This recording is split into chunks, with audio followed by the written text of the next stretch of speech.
Good evening, everyone, and welcome to the Mayor and Council regular meeting of the Borough of Englewood Cliffs. Today is November 8th, 2023.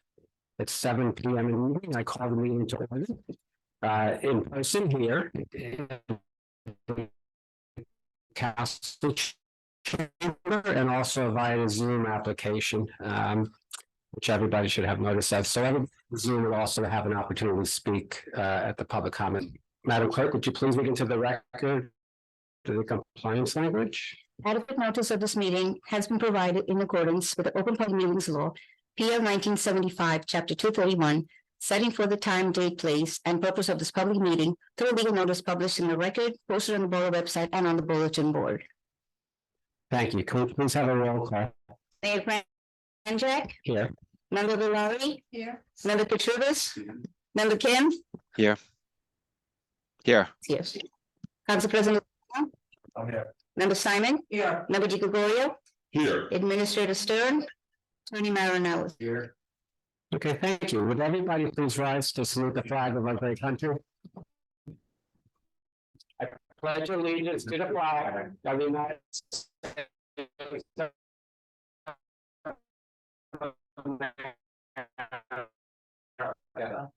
and to the republic which it stands, one nation, under God, indivisible. Also to acknowledge the passing of Lee Lev. If he were to sign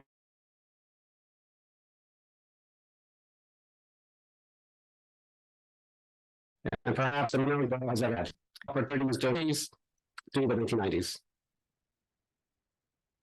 Thank you. I'd like to take the opportunity to congratulate the winners of last night's election. Originally, I guess, Mark Walker be the next mayor. I am delighted to say that I am true to my word. When I won election the first time, I imposed a two-term term limit, which I think all politicians should do. The other things they should do is not get wealthy or being politicians, of course, but that always happened. My wife did the recount the first time I won, and then I won again, and of course she did the recount again. But so I'm staying true to my word. I am, having my second term completed. This is the second to last month of my second term. It's been a great pleasure, and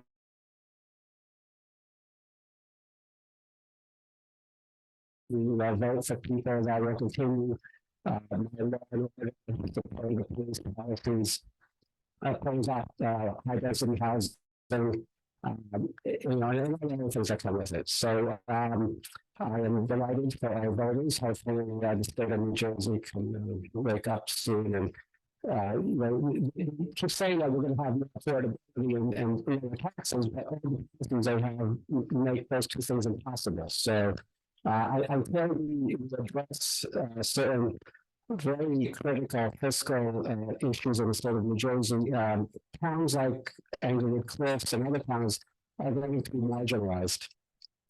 In the late 1800s, you should know that Bergen County had about 18 towns. 18 towns, and now we have 72 towns. So those are 72 cost structures that no longer are sustainable. So I don't know what's going to happen in the future. I think there will be shared services with other towns, which makes sense, and some other things. So I may address these from a different level in the future, but for now, I congratulate everyone with good guests and Philip Zhang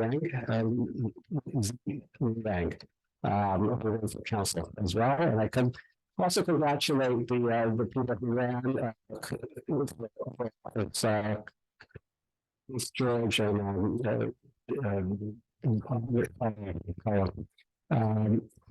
other thing that I should mention is about politics is that while it's out the risk in politicians when they can't get your box together with complete nonsense, and somebody fell asleep up there was a picture and they post it all over the place, and but it doesn't bring the best out of the voters. So because that's when you could actually hear what they want to say. And I remember when I first ran, I went to the doorbell in town and got to actually do retail politics. and just meet everybody, and realize that people just throw them out anyway. You really have to meet them. So that's all I have to say on that. I am delighted now to have a proclamation for our police officers, and if they're here, I'd ask them to join us.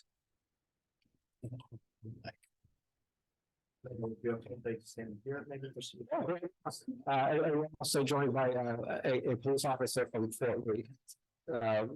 Recruit Dan Dobe, who's almost a police officer, so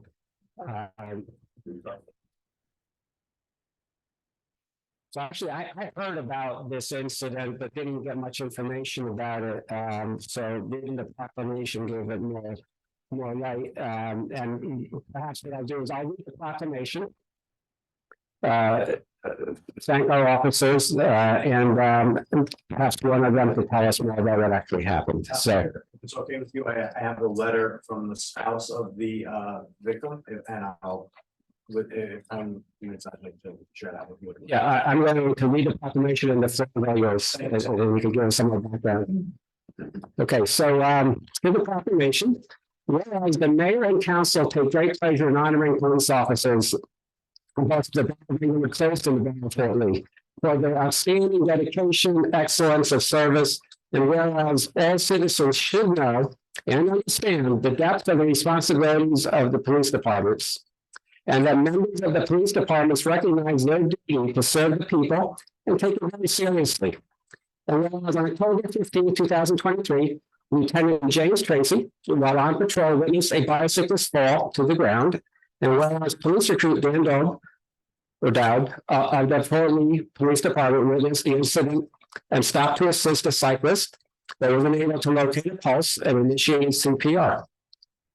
And whereas Lieutenant James Tracy requested police officer Pete Ramperstead to assist and request EMS response to the scene. And whereas Lieutenant Tracy asked recruit Dobe to stop CPR, and they began to apply their training with spring, rescue breaths, and performing CPR, providing ventilations. And whereas Lieutenant James Tracy, police officer Pete Rampersad, and recruit Dan Dobe were responsible for saving this man's life. And now therefore be it resolved that the Cliffs Mayor and Council honors Lieutenant James Tracy, police officer Pete Rampersad, and recruit Dan Dobe, and sincerely thank them for fulfilling their duties in such an exemplary way. Congratulations, gentlemen. Thank you.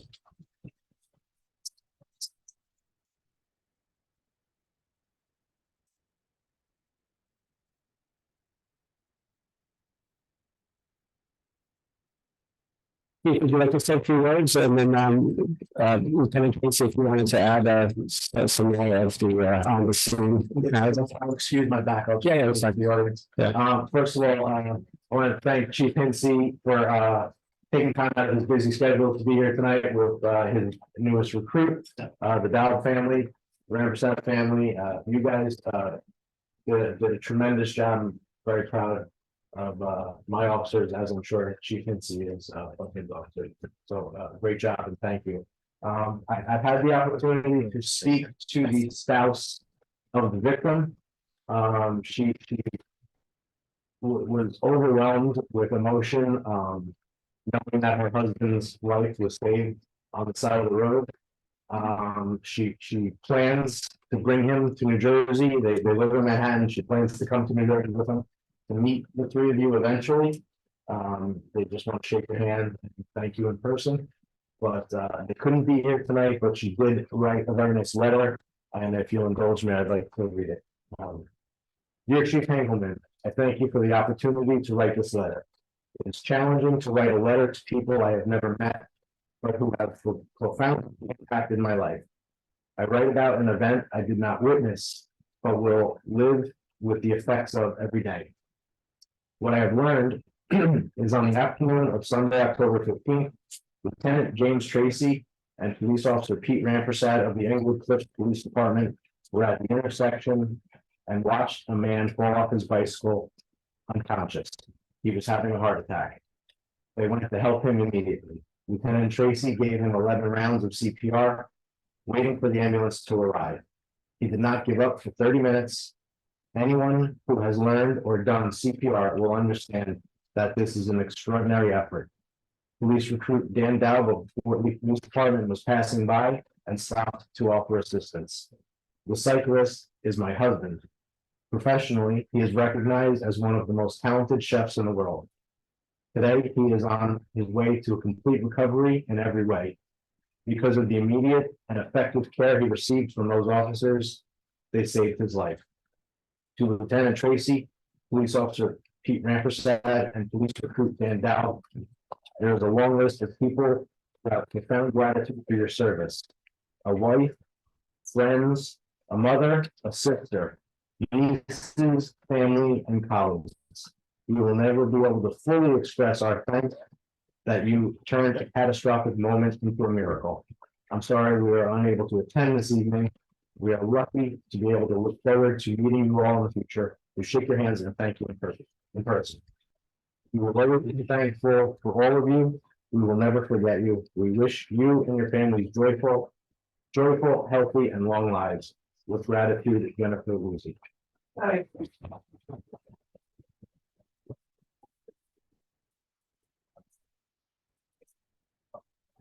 If I may add one more thing, I did look up the patient. He is a world-renowned chef. He owns restaurants all over the world. He is an author of several cookbooks. He's a very successful man, born in France. So you guys were working on yeah. Anyway, great job, and if it's okay, we'll step outside and take a photo.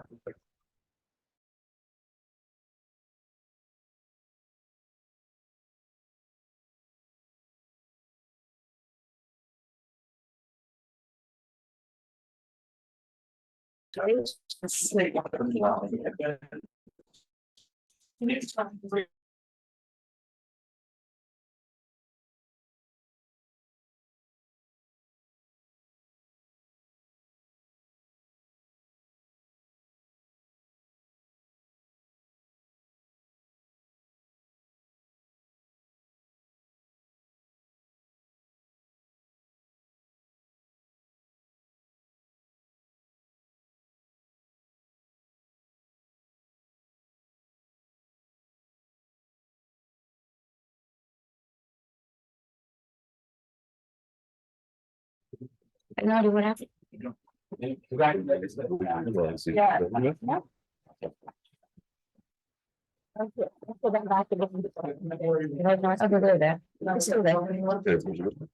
just recording. Okay. It's still recording. Yeah, so good. Yeah. That's what put it as. Let's confirm it is.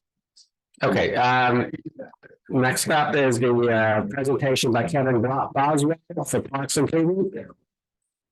Is Kevin here? Yes.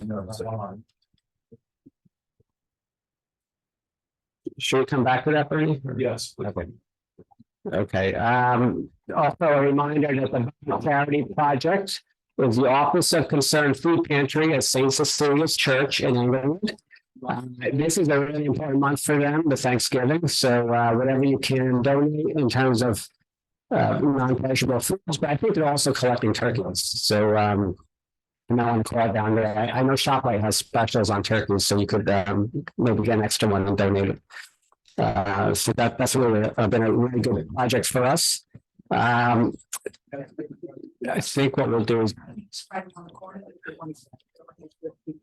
Yeah, let's do DPW. Mr. Neville. And I see Ralph's here. Hey, Ralph, how are you?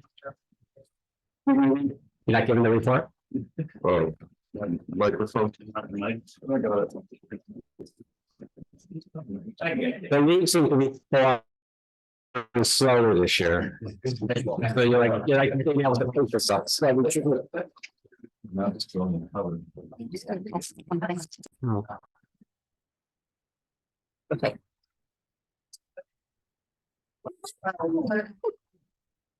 It's fine. It's recording now. Okay.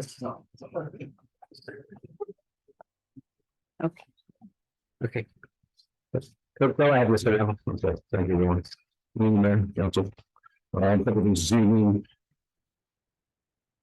Substation work continues, they are making progress, as well as the gas main work over the north. I know traffic is some that can be, well, a little nuisance at times because they're due to late, but they are making progress, and at the end of the day, it's the infrastructure is important, so. DNL paving is completing the co-op paving, there's some striping to do. I think the firehouse, and I think something on Van Nostrand. I think most of the stuff up north is done. The new vehicles that are out for action, 2 days now, we'll go another 12 for 2 weeks. Currently in as of 5 o'clock here.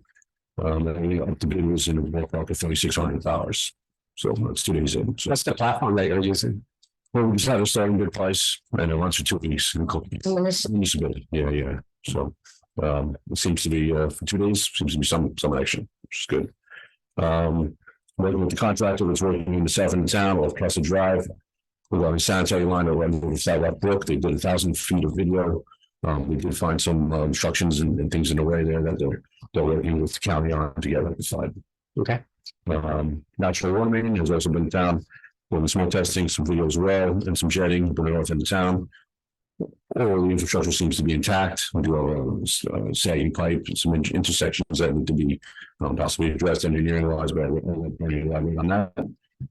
I'd also like to welcome on your hire. Michael Lewis was a new applicant that could join the staff recently, and I appreciate the help and looking forward to Michael Lewis. Yes. Yes. Someone said, welcome aboard investor. Thank you. Let me say. Thank you. Is he not coming from another municipality or? No, actually, he's in part-time in another municipality in the summer. Okay, so they just didn't have room there, so I think he. Right, that's one. Right. How many more? I have 2 applications that I have to call and see if I can get into new schedules. Okay. And one will move from there, but I've spoken to other people. Yeah. I know that there was a question about nobody wants. I have spoken to various schools that are hiring custodians. There's plenty of there's a big labor pool out there. Sure. I had suggested that you put a sign in front of the DPW and fire department, and I think that would be very beneficial to announce. If we're just going to be advertising in one place, it's very difficult. Right. For the audience, you have to go after the audience. Right. Got another couple of questions. Sure. Leaf disposal. I've been reading up on it and how toxic leaves are to the environment. They create a tea that creates phosphorus, and that goes down our catch basins and goes into our waterways, and then causes algae blooms. So I would.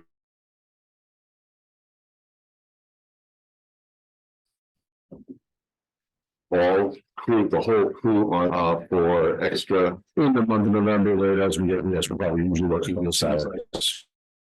Yeah, seems like now is the time.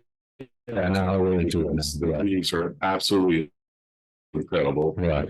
And the rate regarding a device that looked very interesting to me, that actually has almost like what's like a plow look in front of it, and then it pulverizes the leaves. I noticed that you dump the leaves in the back of the DP. Yeah, you pick them up, and then so who picks them up? You reload them and they get trucked out. Then have to reload them and pick them up. And is it possible to drop them off so you don't have to reload? That's a lot of work. There's no sites nearby that would make that. Well, there's 2. There's one up in Alpine, and there's one in close to Westminster, just north of Tenafly. David, we can look into that. So I think it closed it for 2 towns in there that I there was no additional. But in terms of the pulverizing, so just pulverizing, so space and then compost. Wide mouth. And it would just, so when you go your leaves with a lawnmower, it pulverizes them powder, which is nothing, and then it goes very quickly into. So I highly suggest when Yeah, we can do that. doing, I mean, Then I'm looking at it, I believe, next week. yeah, don't let anyone buy you dinner because they'll end up with, I would suggest, I actually called the company today. I'm waiting for a response and I will Sure. but, to be proactive for next year. Sure. I mean, I think that this scissor that we have, Yeah. I've noticed that my road was paved, Right. some years ago. And then along comes the scissor and that beautiful pavement was all scratched up. Not that it was a driving difference. That was right. It also does leave a little bit residue in the back. And I think that this other method would leave less of a residue. Okay. So suggest, well, I mean, has the street sweeper been out? Yeah. Okay, because the street sweeper should really be Oh, following yeah, will, yes. and picking up everything. So those roads should be squeaky clean when we're done. No. So I mean, it's a triple negative. These Mhm. piles of leaves are a hazard, driving hazard. They get slippery. They're an environmental hazard.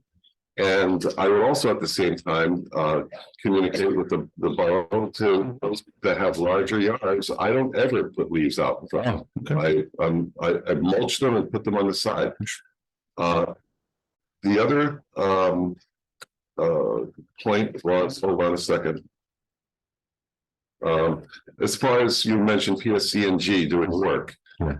Is there, who is the point person with PSC&G, and do we have a very solid connection with them where we know what roads are going to be affected? Yeah, we have it, yeah. Because it would be, I think, proactive to send out notices in town to people.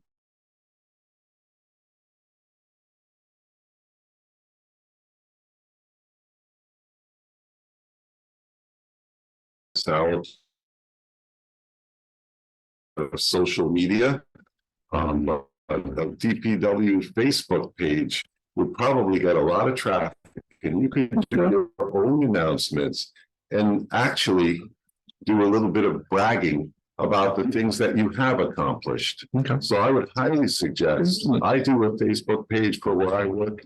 And I have a website, and I'm very active on social media because if you're going to get things accomplished, you might as well blow your horn a little bit, and so everyone has a satisfaction to what you're doing and promote yourself. I think everyone wants you and your whole department to be a success, because a success for you is a success for all of us, the residents. So anything that we can do to support you, as we did in the past, we gave you free rein to give all the overtime that you wanted to. That was in the last borough administrator.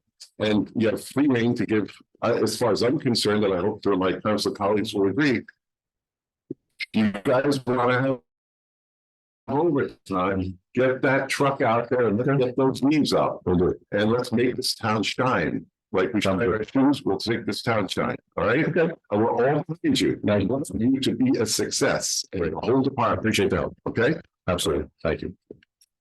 Happy Thanksgiving, everybody. Same to you. Thank you. Good evening, everybody. Thank you again for recognizing those officers. I appreciate that. Just an update on the 911 system. We'll be transitioning. I have a tentative go live date of November 15th, so next week. Councilman, as promised, we did a little research on the Summit and Irving stop sign request.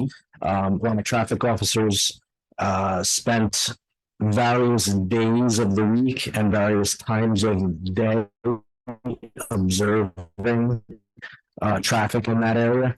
He noted that the average speed that he registered on radar was between 24 and 27 miles an hour. Okay. There was one outlier who it wasn't, but it was a resident. They 36, but that was a single outlier. Okay. Based on his findings, his recommendation is that a stop sign is not needed there. His memorandum was forwarded to the borough engineer, and the borough engineer supported my officer's findings. I'm not here to tell you what to do. I'm just here to give you the information you need to make your decisions.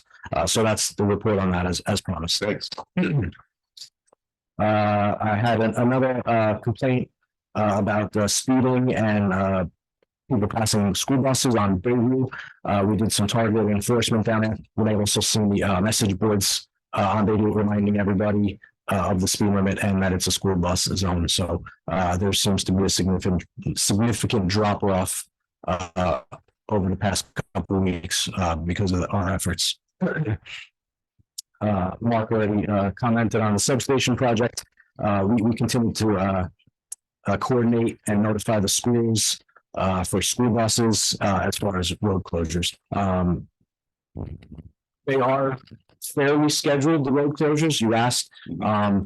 Some days it is a little bit dynamic. If PS runs into a little bit of a snag, they may pull an audible and go somewhere else on that day, but we do coordinate with the school buses in the school. As far as community relations, EC Day went very well on the 13th. Thanks to the efforts of the Recreation Department, Mark and his staff, as well as the fire department. I think it was really earlier this month, Sergeant Peterson was in the schools doing Halloween safety for all the students. As a result of his efforts in the school, Mischief Night was uneventful.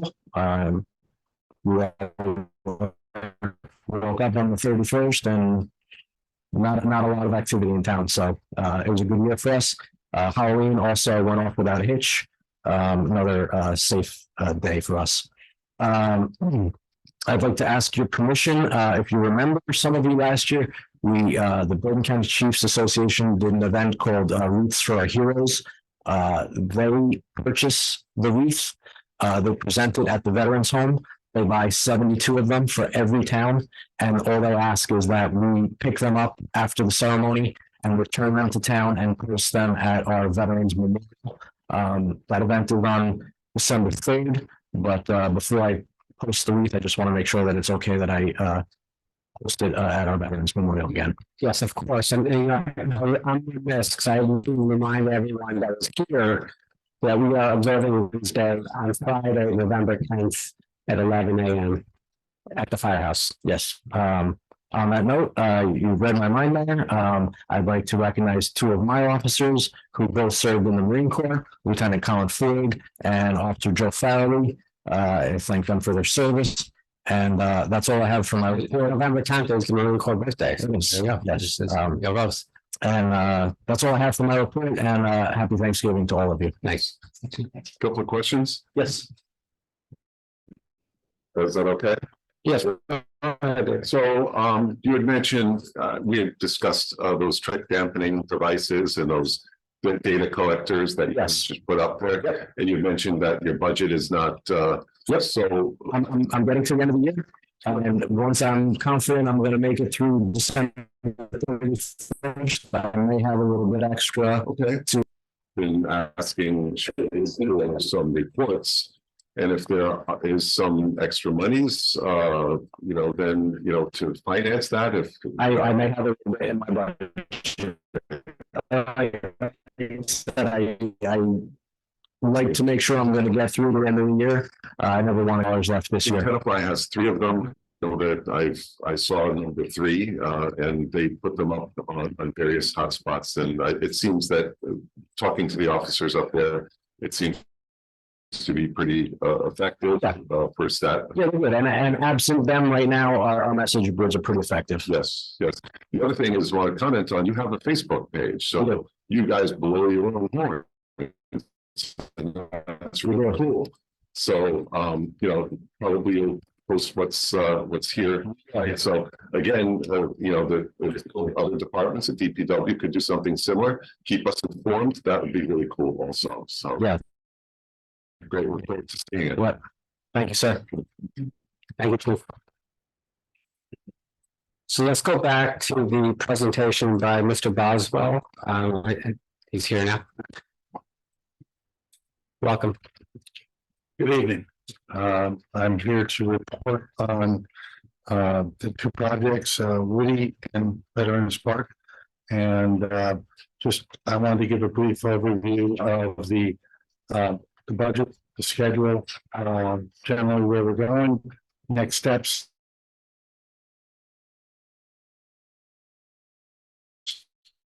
Both projects are in design phase. I'm sorry. That's probably easier. You're not vertically challenged. I don't want to do that because the next day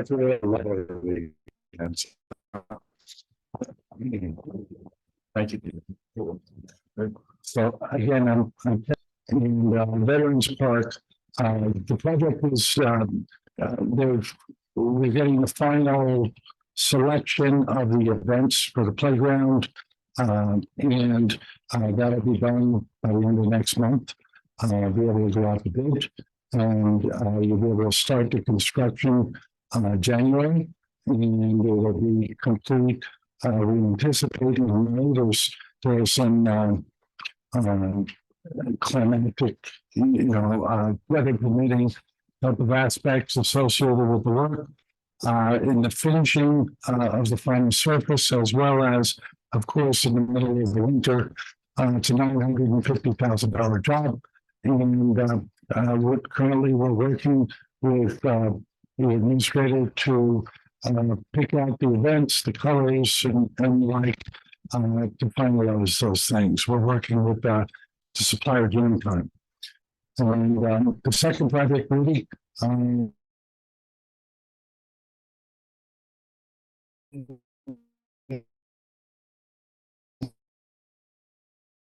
actively in construction, in design. It will be complete in, I would say, the middle of January. It's going to go out for bid middle of in early spring. And then what we would recommend is that you let the baseball season play out. And then right I after thought this was going to be finished a couple of months ago. This is very surprising to me. No. That these bids are taking so long. Why is it taking so long? no, This was supposed to be accomplished. You said this to us, Bernie. When this was, you're way off timeline here. So David, there were very valid points. What I suggest we do is let Mr. Boswell finish his presentation. Sure. No, I'm just saying. Just pause me and run out the door because apparently there's some questions. Finish, because no, it's not good. The construction schedule that we have is that it would start right after the Little League's season and be finished up by the end of the production schedule. So we're working on the design now. So I'll open it up. Go ahead, David. I was under the understanding that this was going to be completed in, I believe it was October, and that we were going to be going out for bid already, that all the specs were going to be complete. And I was sitting in the office and I heard you and I heard Bernie, and I don't know why this is taking so long. And I'm very disappointed in Boswell.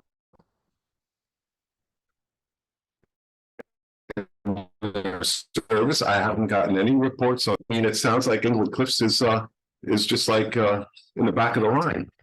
We don't want to be treated that way. We want to be treated at first in the line. We want to get stuff done in this town. And I don't know, the promise is I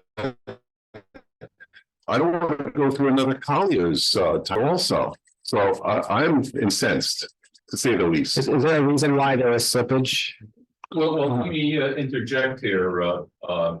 As far as the design schedule, that was a function of when the approvals were made, and the approvals were made that we set a 4-month time frame, which would take us to the time schedule that Kevin Boswell just had indicated.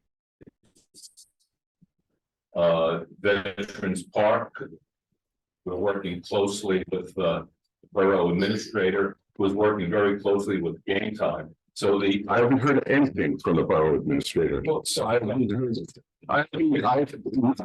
There's been an information vacuum.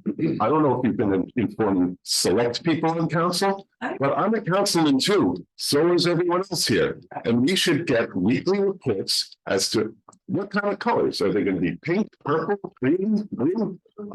This is, no, really, this is very, very disconcerting, to say the least. again, the game time, the borough's administrator has been meeting with them continuously. And that's a function of how we complete our design for the park and the Veterans Park, the indication is that that's going to be going out to bid shortly after we get all that information. We have to complete our design based upon the layout. So that's being worked on currently with Game Time, who Roberta just met with today to finalize that information. So that answers your question as far as where our design was based upon our promises to you. So we're in line with what we indicated, and we need that information to complete that layout, that design, and then we'll be out to bid. Kevin, do you use anything like shared documents, shared folders? I mean, the council, using technology to share information is so possible right now. And that way you don't have to write us an email or whatever. Nobody informed us that of the delay. Nobody informed us of anything. And this is like, now this is, we're being totally, surprised by this. I would suggest that putting all your plans in a Google Doc and make yourself the editor, and everyone else we can check. Hey, let's see what Boswell's doing. But it's been an information blackout, and and residents have been asking. They've been complaining on Facebook. They've been coming to me individually. So I mean, So if I may. This project will authorize, my understanding, on or about sometime the end of July. And the, okay, so. It was in July was the resolution from the council to authorize us to proceed. That's correct. Okay, I just want to back up to last year. Oh, well, Hold on. okay, So so you get the full context of where our residents are. We had a plan, we had it approved last year. We had the funding. We signed the contract.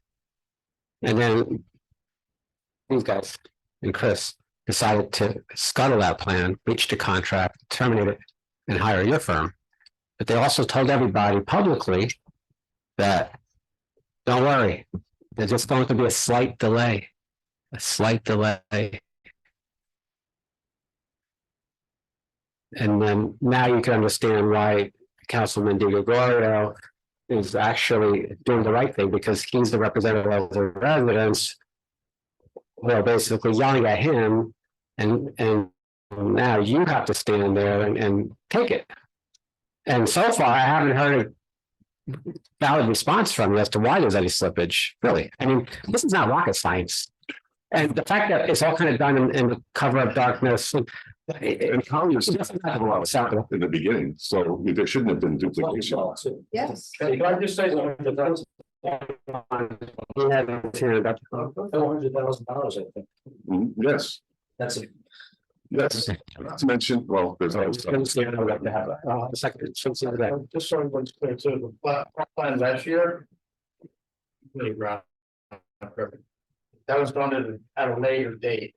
So when the mayor says that it's 100% false, it's not true. That's. Let me finish, please. The plan that they had did not include. You know it as well as I do. That plan did not include, even though some people said they wouldn't be on it, it doesn't include everything. It didn't include everything that the residents were told we're going to include. So with us including, and my understanding, the play is partially with the equipment and what equipment's gonna go into the park from the company, not necessarily in our control. But just so that we're clear, after we were told it wouldn't be, everything in it did not include the parks. 2 parks that were going to have the playground. But Okay, so this is where, it takes really hurts everybody, right? Because it's like a big, it's like children of generations of children in this town. Needed a park and put that thing down. We've only been here, you've been here 7, so. There are times, but every time a Democrat majority comes in here, they decide to scuttle everything good. And basically what happens is nothing. I don't think you ever meant to go for anything.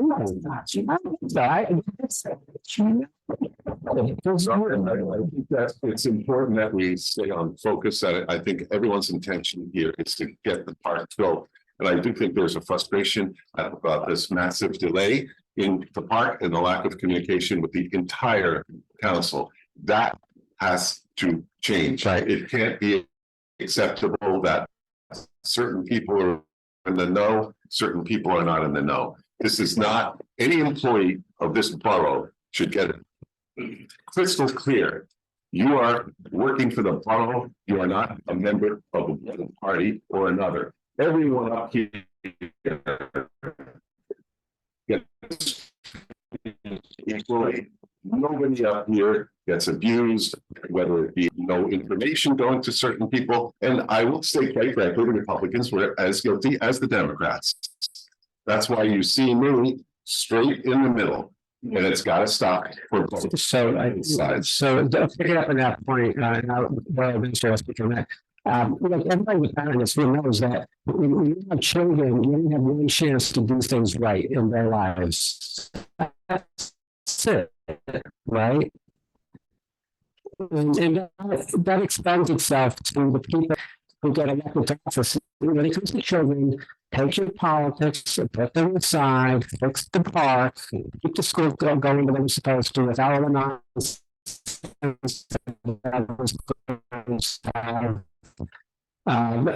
Because you have to do it, and you have to do it once, and you have to do it right the first time.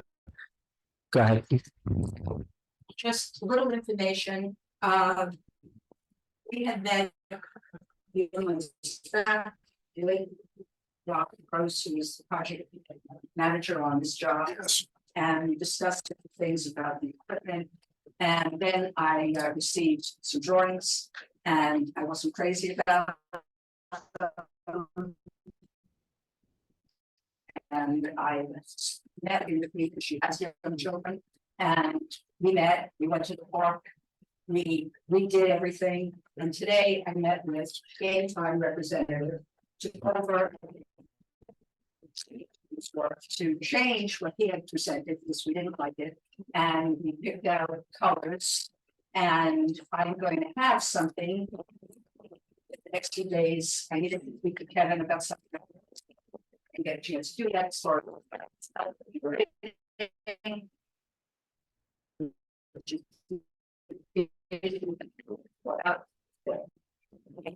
where any of the other things that you talked about, I wasn't here, I don't know what was said, and I don't care to go forward.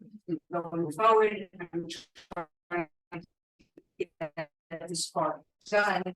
Our Woody Park starts, and then the playground is not in use. We will have a park, according to Game Time this morning, it only needs 8 weeks, that's the lead time. I wasn't. Yes, Wasn't that's looking correct. at anything, so that.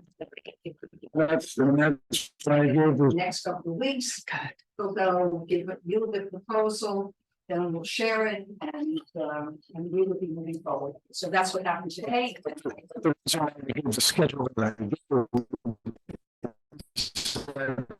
there's, of course, weather which you have to deal with, and that's why I gave the schedule I gave earlier for Veterans Park. His projection was that we could have the playground in March or his goal. Yes, yes, yes, that element of it. But again, if we're giving dates that can be reliable for the public and for the children and everybody else to plan on, that's why I gave the date May.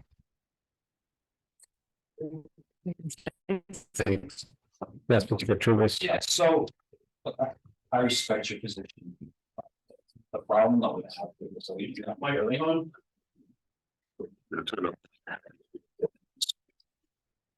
So I respect your position. The problem that I have with everything that I'm hearing is I feel like everyone is just so far behind the curve to where we were when we had this plan already. Stuff that you're even discussing right now is just mind-boggling to me how the committee didn't even figure that out to begin with. Talking about the second committee. When I mean, we had this project done in a few months, guys. It was ready to go. And in the end, when Mr. Luciano says the playgrounds weren't there, that's not true.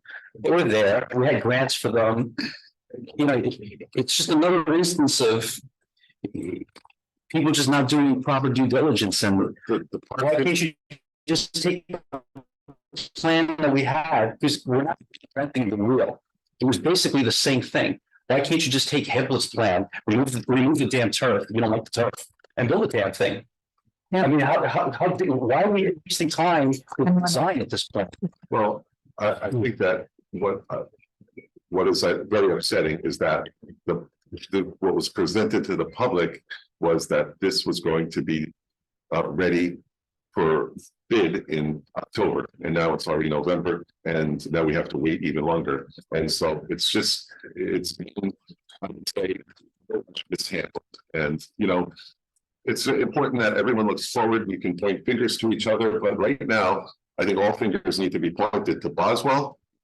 Well, has fallen down on this big time. They should have been ready in October. We should have had the bids come in, et cetera, et cetera. Councilman, if I may ask a question, is your desire that we initiate construction over the winter and then get it done and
Hey, You can show me the tape. if I may, we serve many municipalities on many field projects, and many of them are extremely successful. And we're happy to share schedules, information, and what have you. And this is not to, everything we need is clear direction, decisions, and we perform. And if we don't perform, we come in and we stand before you and say, we have a problem. And if there's a problem, I'm not above admitting that there's a problem. Okay, that's our firm's credo. And if I may, that's our firm's credo. And that's how we perform. We just delivered an $8 million field in Upper Saddle River 4 weeks ago. We just delivered an $8 million field in Goldfield today.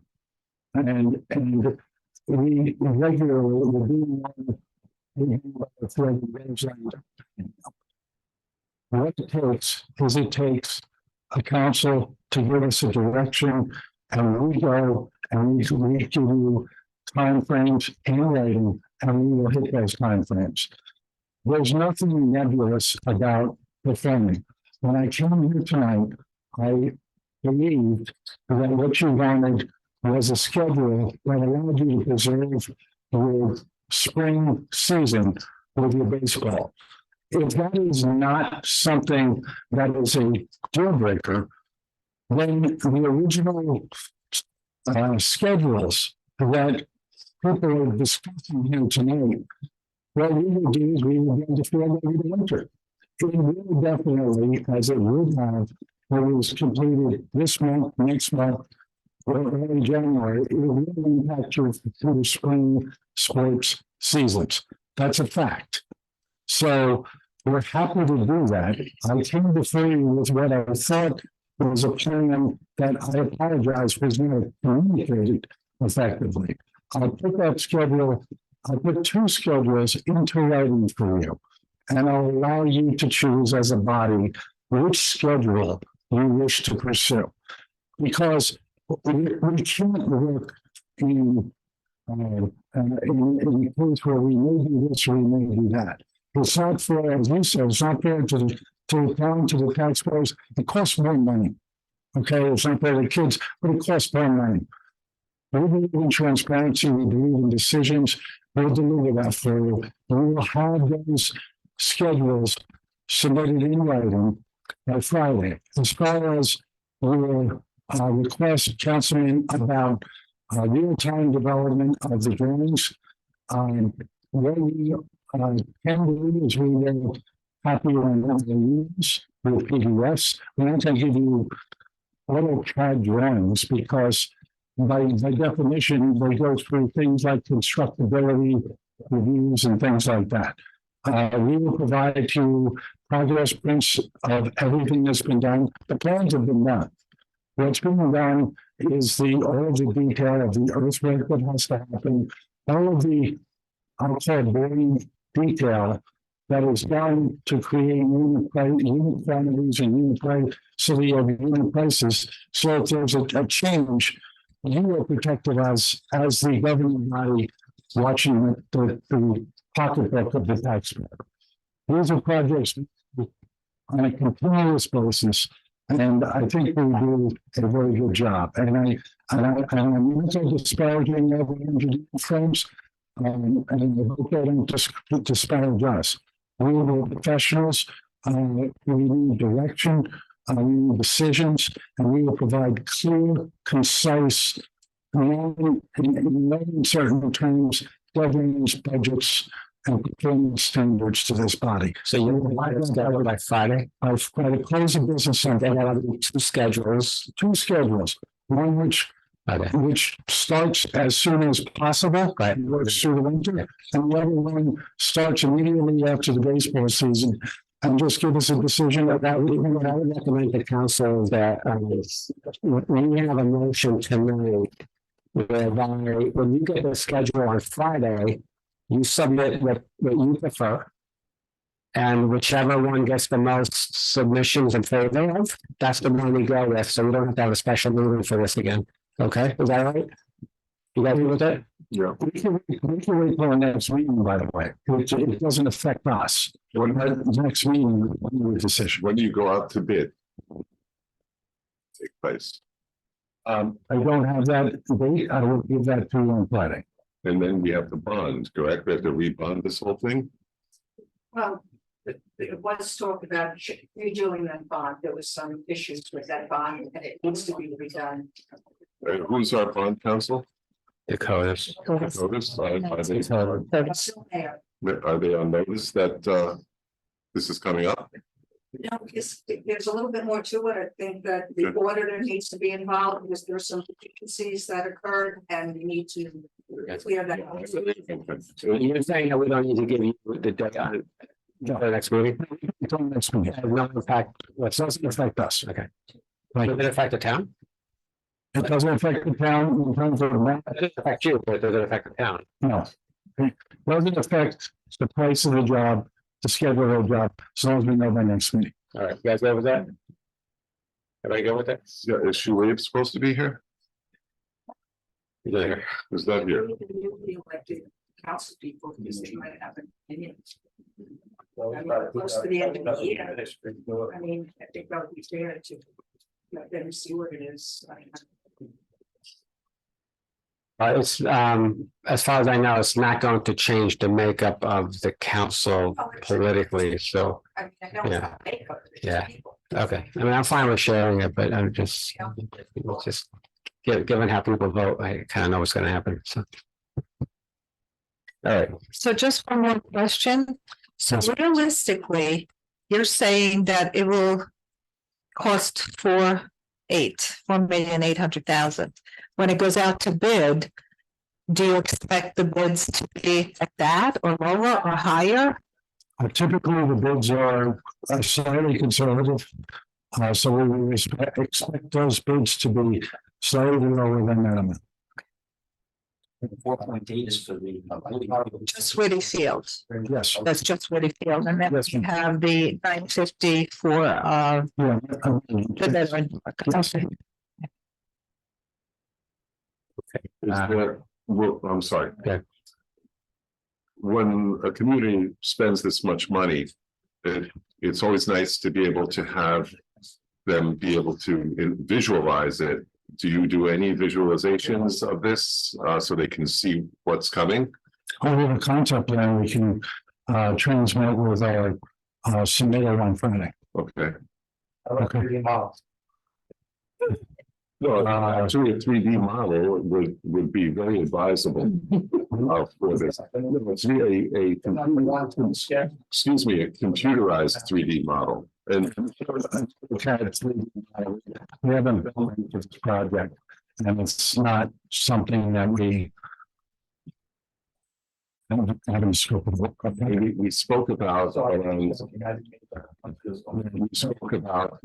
a special area around the club, not the clubhouse, the snack bar, whatever, in back of the field. Putting a different surface there, possibly pavers, try to make it as attractive as possible for the residents. I haven't been informed on anything. I mean, this should be a work and a labor of love. And it was with the committee that was put this together. Myself and a group of diverse residents treated this whole project with a labor of love. It would also be, I think, advisable to keep the committee members informed of that, of the progress. I mean, you know, it's been frustrating, to say the least. Mr. Mayor, through you, there was a question about the smoke testing, and if I could Yes. just, And cameras, and the cameras. cameras, yes. So, several months ago, we were authorized to initiate smoke testing and televising of lines within, I'll call it 4 of the sanitary sewer system of the borough. We took multiple quotes, and a low bid was received by an entity who subsequently backed out of the contract. And we went back, went through the process again, awarded that contract to National Revenue, and they initiated the work. They have, we have received the initial tranche of data on the smoke test, and we're reviewing it now, and we expect to have a report back to the mayor and council on our findings within the next 2 weeks. Thank you. Sir. You got a question? Oh, I just said thank you, sir. Okay. All right. Anybody else have questions? Okay. The paving contracts. You work with the co-op. I don't quite understand how that is all works out. But I saw on the bill list, what did I see? $400,000. I think again, publicizing what roads are being paved and you know, coordinating with PSE&G, or it happened on my street on Charlotte Place. It was paved beautifully, and then a few months later they dug the whole street up, and then PSE&G paved it again. And it just seems to me that a coordination of that effort can prevent duplication of efforts. Do you communicate with people? Does the co-op? I could help answer your question, Councilman. The Riverside Co-op is a cooperative of several communities here. Boswell Engineering wasn't involved in the design or bid of that. Every year, from what I understand, the borough gets involved with the co-op, and it's a town-funded project. We were involved from the point of construction inspection of those co-op roadways. What you had heard from the DPW superintendent, Mark Neville's report, is those roads have, the co-op roads have all been paved, and there's, so the pavement is completed. Most of the striping is completed, and there's a couple punch list items which punch list has developed, and the successful contractor, or the contractor for that project, D&L, is finalizing that, and we're involved in the inspection of that. We haven't been involved in any of the inspections of the PSE&G roadway project. And I will add that we will be presenting our proposal for the local aid applications for 2023, and it was just awarded that the borough got for 2024 for Floyd Street. So 2023 would be phase 1, and then 2024 would be phase 2. So you'll be seeing our proposal for designing of that area. What are they going to do to Floyd Street, Bill? It's a roadway improvement, a surface improvement, mill and pave of Floyd Street. Okay. And Councilman, if I may, you raise an excellent question on PSE&G. What happens with PSE&G? And what really happens is that PSE&G presents a number of different resiliency projects to the BPU, and the BPU comes back and authorizes certain projects to proceed. Many times they don't know themselves what projects will be approved by the BPU that they initiate. I'm sorry. That's okay. And every time we start a road project, as soon as you, let's say, authorize us to start a road project, one of the first boxes we check is we notify public service. We notify public service, we notify Veolia, and we go from there. And then what they do is they pretty much do the same thing. They come in, they meet with the administrator and the DPW, and they say, For 2024, these are the roads that are on our project. However, depending on what happens with the BPU, it may change. And the one thing that does happen is there is, and the road is that if the road has been paved less than 5 years ago, the BPU has authorized that they have to pave curb to curb. If the road has been paved greater than 5 years ago, the road is paved from the curb line past the trench to the center line. And you can imagine that the problem is that the gas line is typically 5 feet off one side and there's services on both sides. So what we try to do is we do something we call horse trading. Is we try to go back and forth with public service. And we say, if you pave this whole road, this road is not so bad, and we go back and forth. And there's negotiation involved. And that's ideally the best way, I think, that it benefits the taxpayers, because you get public service to pave your roads, and many times you get an extra benefit, if you will. But it's not, there's always a temporary problem, disruption, accidents, everything, all of that, but temporary inconvenience and disruption. And you try to minimize it, you're not going to stop it, because many times public service themselves do not know what the Board of Public Utilities will authorize as a project. So we try to do it. We try to get 5-year projects, and we name it every 5 years. With contractors, some of them not as good as others. Every single town is dealing with exactly what you're talking about. And is there a quality inspection? I noticed when they repave roads, they redo the sanitary sewer manholes. That I've seen being problematic as far as being watertight, and infiltration can happen there. So who inspects those manhole covers to make sure that they're watertight?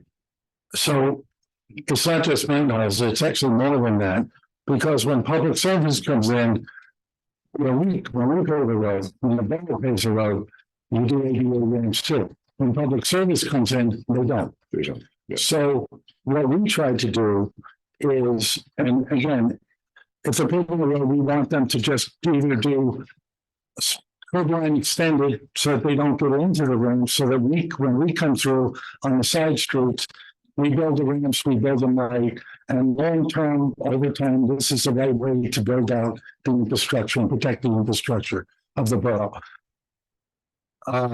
Castings, manholes, inlets, all of that, water valves you have to worry about, it's rare, but you want to make sure that it's a broken casting is not reset, it's replaced.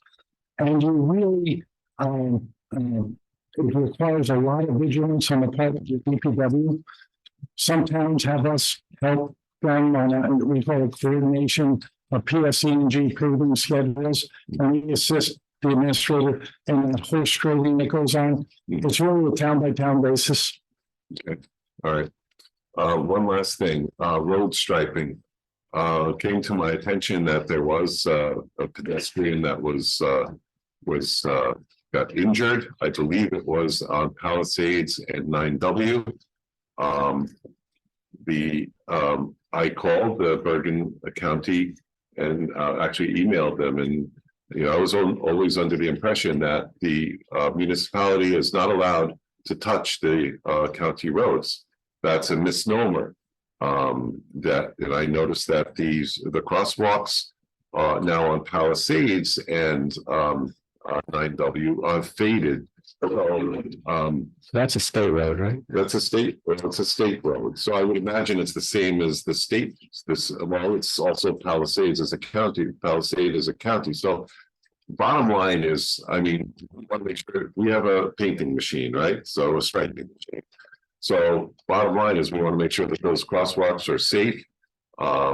We've spoken also about having stopped pedestrian in the sidewalk, which also I think there was a little controversy. If they get ruined, that's fine, but certainly anything visible, anything that we can do to keep the residents safer. One last thing. State road also, you're right there. Pushing the buttons to cross the street is totally ineffective. That's why people cross the street when on a red light. And I fear that a child is going to, especially with the new affordable housing, is going to get hurt. So I would very strongly call to the attention that those crosswalks, especially with the new residents, we proactively take a look. When you push the button, even if it had a little noise or whatever that those crosswalks in New York City have, that wouldn't be effective, because if it's not, you're going to cross the street on a red. And I'm sure I did it with my son the other day, pushed it, nothing happened for 3 minutes, 4 minutes, 5 minutes. We finally crossed, but it's a hazard. And I think we need to be proactive about that to prevent any kind of catastrophe, which we've had in the past. Actually, along those lines, Mr. Neville, I had emailed you a few weeks ago about Sage and Johnson. I never heard back from you regarding putting a crosswalk there. Yeah, I told the word about it. Are we doing this, or is this? Up to the chief. Okay. Can we do this? I mean, because that's a road where all the walkers are crossing and the cars are not stopping. And there should be a crosswalk with a flashing sign. Maybe they'll figure it out and stop. But I never heard back from anybody. So this isn't rocket science, folks. You can do this really quick. Take a picture of it and post it. Sage and Johnson. So you know that what you're doing. I think it's important for the residents to know what the DPW. Yes, so I live there and I can't tell you how many times people just blow through that stop sign and make that quick turn, assuming that nobody is coming. So they go through the stop sign and do this because there's a house directly in front. It's not a straight line. And even people trying to get to that road just kind of think that they can just do it. It's pretty dangerous there. Okay, thank you, Mr. Boswell. Thank you very much. Thank you. Thank you. Okay, Mr. Boswell. Correspondence, I received a letter from a local library for an event in December, which was hosting them for the last couple of years. I told him I was supportive. I hope the council is supportive. I told him that maybe the location needs to be reevaluated. He was like, I've attended it. There's way too much traffic on Hudson Terrace during the Menora riding, so maybe a quiet area would be better. I leave it to the police chief to work that out if the council's good with that. I look forward to the rabbi to Yeah. start looking at it. Yeah. before we go. Okay. Yeah, and I actually spoke to the system, said, 7 through the 15th is the event. it's Hanukkah. No, it's the writing. The lights on. Oh, On the 7th, you would think. The 7th, yes. I don't know. So it'll be there through the 15th. And just as normal, I mean, I think they provided last year the whole farm, so it's on the farm. Yeah, so we just figured out a safe way to do this. Where would you suggest? I don't know, but I don't know if we could close Hudson Terrace down for that time. It's a county road, I don't know. That would be easy for us. Okay, yeah, so Close it between Common. yeah, there's just way too many people and there's way too many cars and there's not enough barricades to, Yeah, I think we did that actually for the Crescent. yeah, especially in It's that one. Okay. Yeah. Yeah, good, thank you. Yeah, no Okay, problem. I'm sorry. It's actually December 9th, December 9th. December 9th. yes, it's a Saturday. Saturday. It's, okay, so September 13th, 2023 regular, September 13th, 2023 closed, October 11th, 2023 closed session, October 11th, 2023 regular session, October 18th, 2023 closed session. I'm gonna just say, look, in all the closed sessions, I think all those minutes are deficient. And it's reserving my rights because they involve certain things that went on with Irene Asbury and things related to Irene Asbury's work. On one of the other cases, but actually 2 other cases. So is there a motion to accept these? Second. Member Valari? Any discussions? Okay. That's my discussion. Sure. I just wanted to say, sorry, I just wanted to say, do you have any issues with these minutes? Yeah, in the closed sessions I do, yeah, on all the closed sessions. Okay, so I kind of do too, so I think I will approve the minutes of September 13th, and I'm not going to approve, although she didn't ask me yet, but when she does, I will. Are you talking regular or closed? Regular, I'm fine, the closed, I Okay. think. Okay, so you're approving the regular September 13th, but not the close on September 13th. That's not my motion, sir. With all due respect. Okay, so, Just accept the minutes as they are. If we want to break them out, then I'd say that's not what's on the table right now. That discussion. all right, then, look, you can either do it that way, Glenn, and be, correct procedurally, or she could just say no to all of them. That's possible. Yeah. Okay, so I will say no to all of that. Mr. Mayor, Yes. the ones that are enclosed, are you opposed to all of them? Oh, Okay, I don't. yeah, That's, I'll change my motion. I'm sure there's no sense in playing it. So why don't we just remove the closed sessions and I'll make a motion to accept the regular party meeting? And I'll second that. Right? I'm opposed to all of them actually, but that's fine, yeah, as well, yeah. All right. Okay, so there's a motion in a second. So Mr. Lawrence, you gotta get them all. How do you want to proceed? Okay. So now, you're gonna, so I'll make the motion. You guys do whatever you want. So, So, let's- somebody has to take. Member Valari? I'll agree to the regular sessions. Member Katrubis? Yes. Member Kim? Yes. Council President Luciano? Aye. Member Simon? Yes. Member Di Gregorio? Yes, Can I have a motion to open to the public? Promote. Can I have a second? second. I'll second. All in favor? Aye. Anyone opposed? Okay, if you're a member of the public and you wish to be heard, if you're here in person, just raise your hand. I'll recognize you, state your name and address when you're called. If you're virtually appearing, just get our attention. They're virtually waving their hand and just waving at us. And I know it's been a long day for the police chief and for the super and for Ralph and for the borough administrator. So if you guys feel like you want to leave, by all means, I'm. Thanks. Good night. Thank you. Thanks. Good night.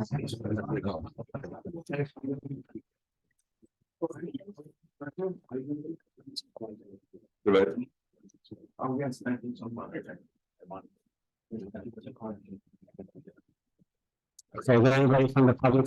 Yes, Mr. Geiger.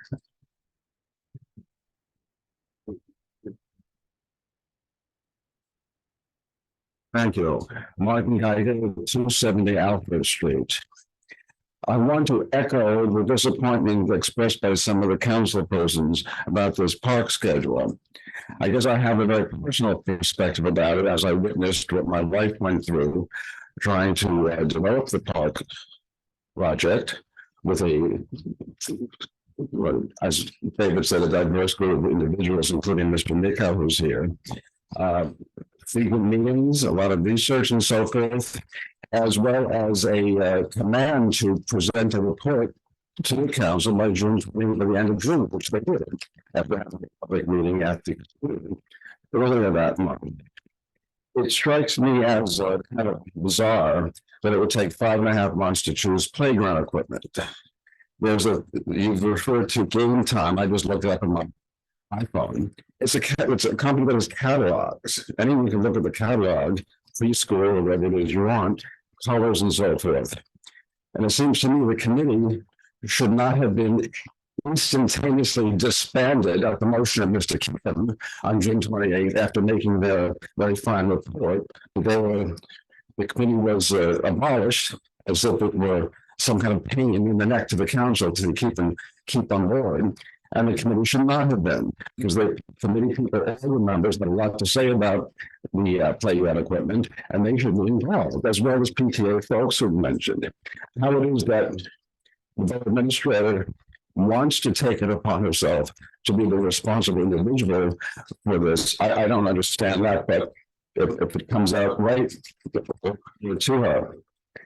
Anyhow, next item, the schedule that Mr. Advisor alluded to or suggested fails to take into account the legal process that the council has to follow. That is the adoption of a bond ordinance. We think it is a bond, but it's a bond ordinance which has to be introduced on a meeting properly called and held. And there has to be a public hearing after the passage of appropriate amount of time, then the adoption and publication and a period of about 20, 30 days thereafter before it's challenge proof. That could take anywhere from 4 to 8 weeks. I'm not sure if he's contemplating that. We're building that into. He's saying that the playground equipment can be installed in January. That bids still haven't been taken at this point. So that's got to be taken into account. Since he's not here, perhaps Mr. Miranda will convey that to him. Or Mr. Marinelli was that there was a legal process that needs to be followed. But by the way, Barney, if you don't want to stay, you don't have to. I mean, it's. I'm here for now. Okay. All right. Okay, and that's you were one. I had contacted by email Mark, so I wanted to know when our leaves were going to be picked up. And it seemed that we got a lot of information from the controller, but I don't think getting an email about the leaf pickup schedule. Maybe I missed it. Maybe it was sent out. In any event, he told me, he said Thursday or Friday for the lower part, the southern part of town. I guess I'm kind of shocked to see the way they did it. You know, with a snow plow, trying to pick up leaves and then dumping them into a truck while the wind is blowing and everything's getting messed up. We used to have a something like vacuum truck that did this. Or 2 years ago. Well, 2 years ago, it would seem to me that's a efficient way. They have to require less manpower, less fuel, less time, and certainly more effective. And perhaps it should be put on the agenda for consideration to fix it or replace it. And it doesn't have to be a brand new truck if you have to get a new one. Is it a capital budget for next year? No, actually, that we do need to come up with a capital budget. Okay. I think that got dropped somewhere along the way Okay. earlier in 2023. See if you can fit that in. That's a good suggestion. Yeah. That's right. We do need some extra equipment there and Yeah. Mark and I are looking at what we need to get. Okay. Heavy equipment. Is Mark, can Mark do that on his own, or do you have to be involved with it? He's the There. but he's the superintendent. And I'm the borough administrator. That's the way it It would works. seem to me that you would be freed up to do other things that need attention. It's part of what I do. Yeah, but you're not hired as the superintendent of the DPW. So when you look at the list of equipment, see if there's something that it's a combination vacuum pulverizer to David's point. I already sent out, I sent the I'll send the content when I get the Thank you. information. I'll send it. I already sent some. Finally, I see that there's a resolution to direct the clerk to take, send out RFPs for professional services, which is an annual and routine event. I don't believe you've made any requests for RFPs for banking services in the past. Perhaps I'm mistaken, but if you haven't, I mentioned it at the last meeting, I believe. I think it's a good idea to take an RFP for banking services to make sure that the borough benefits from the institution that can provide the best rates and the most reasonable cost for services. Thank you all very much. Mr. Geiger, I requested from our CFO a list of where our money is, how much is deposited, and what interest rate we're getting. Yes. And that was 2 weeks ago. I got a response 3 days ago saying that he's working on the list. Why it takes so long? Do we have $1 billion in 50 or 60 banks? No, we probably have some monies in different banks, and that the public has a right to know. Yeah. There are vendors out there that actually have contacted me wanting to help the borough to make more money. I've heard that we have $700,000. I think you discussed, you would mention that the last. Yeah, millions of dollars. So $1,000 in one, that's 0.005%. Well, local started the bank, but that's a good point, Mr. Di Gregorio, and Mr. Geiger, I appreciate you raising that, I think 2 or 3 meetings ago. And so the question is for Ms. Stern, has the money been moved to higher yielding? So as soon as you signed off and I was able to have access, because I couldn't do anything until, by law, until I was a signer. And once I became a signer, the rate went up. Okay, so it's been moved to a higher yield, Yes, it was. over 4%? I think it's a little bit more than 5. Okay, good, okay, all right. That's good. So you can come out of retirement and run our finances for it. It's perplexing to me that the council doesn't direct the CFO as to what information you want on a regular basis from him. Monthly treasury reports, cash flow reports. What? Been doing it for months.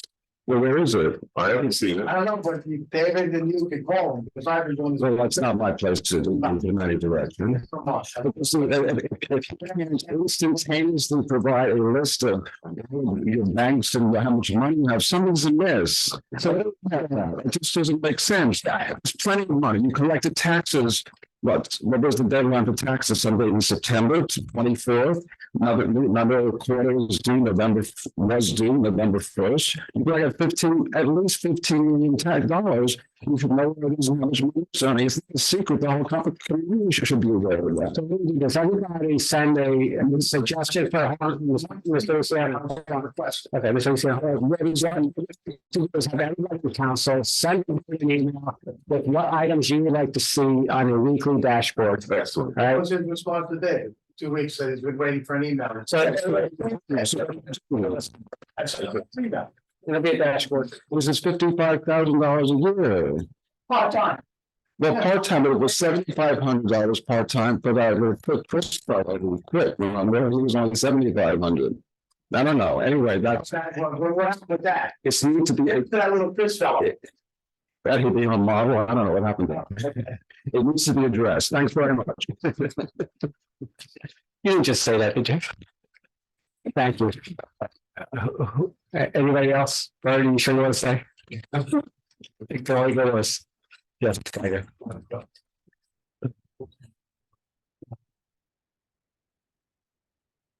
Aaron Geiger, 270 Alfred. Going back to the agenda for a moment. On the consent agenda is an authorization of payment to Bruce Atkins. Can you tell me how much that is? I thought it was 7,500. I just want to confirm that. 242.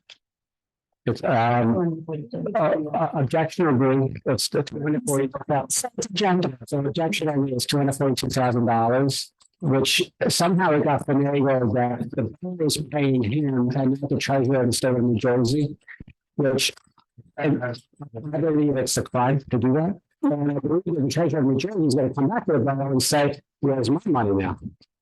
Right? So you're going to What the situation is, but I know that he was authorized for 7,500 and the borough was paying an employee of his an additional huge amount in excess of 200,000. it's a good. I've never seen that happen before.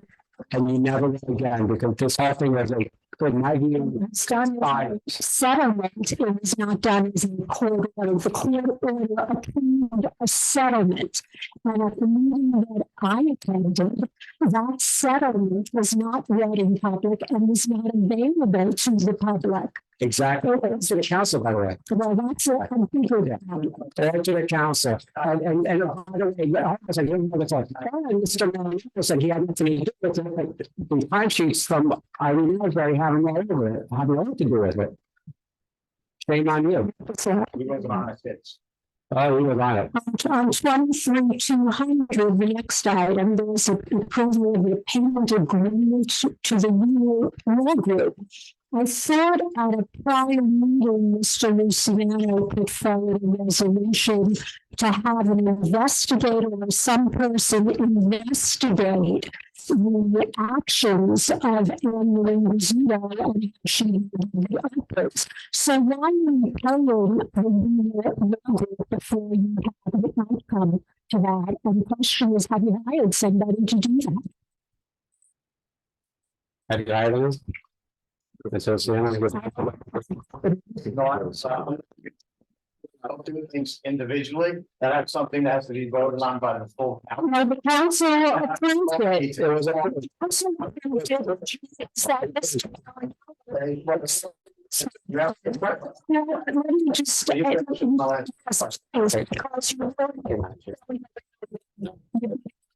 you're. Mr.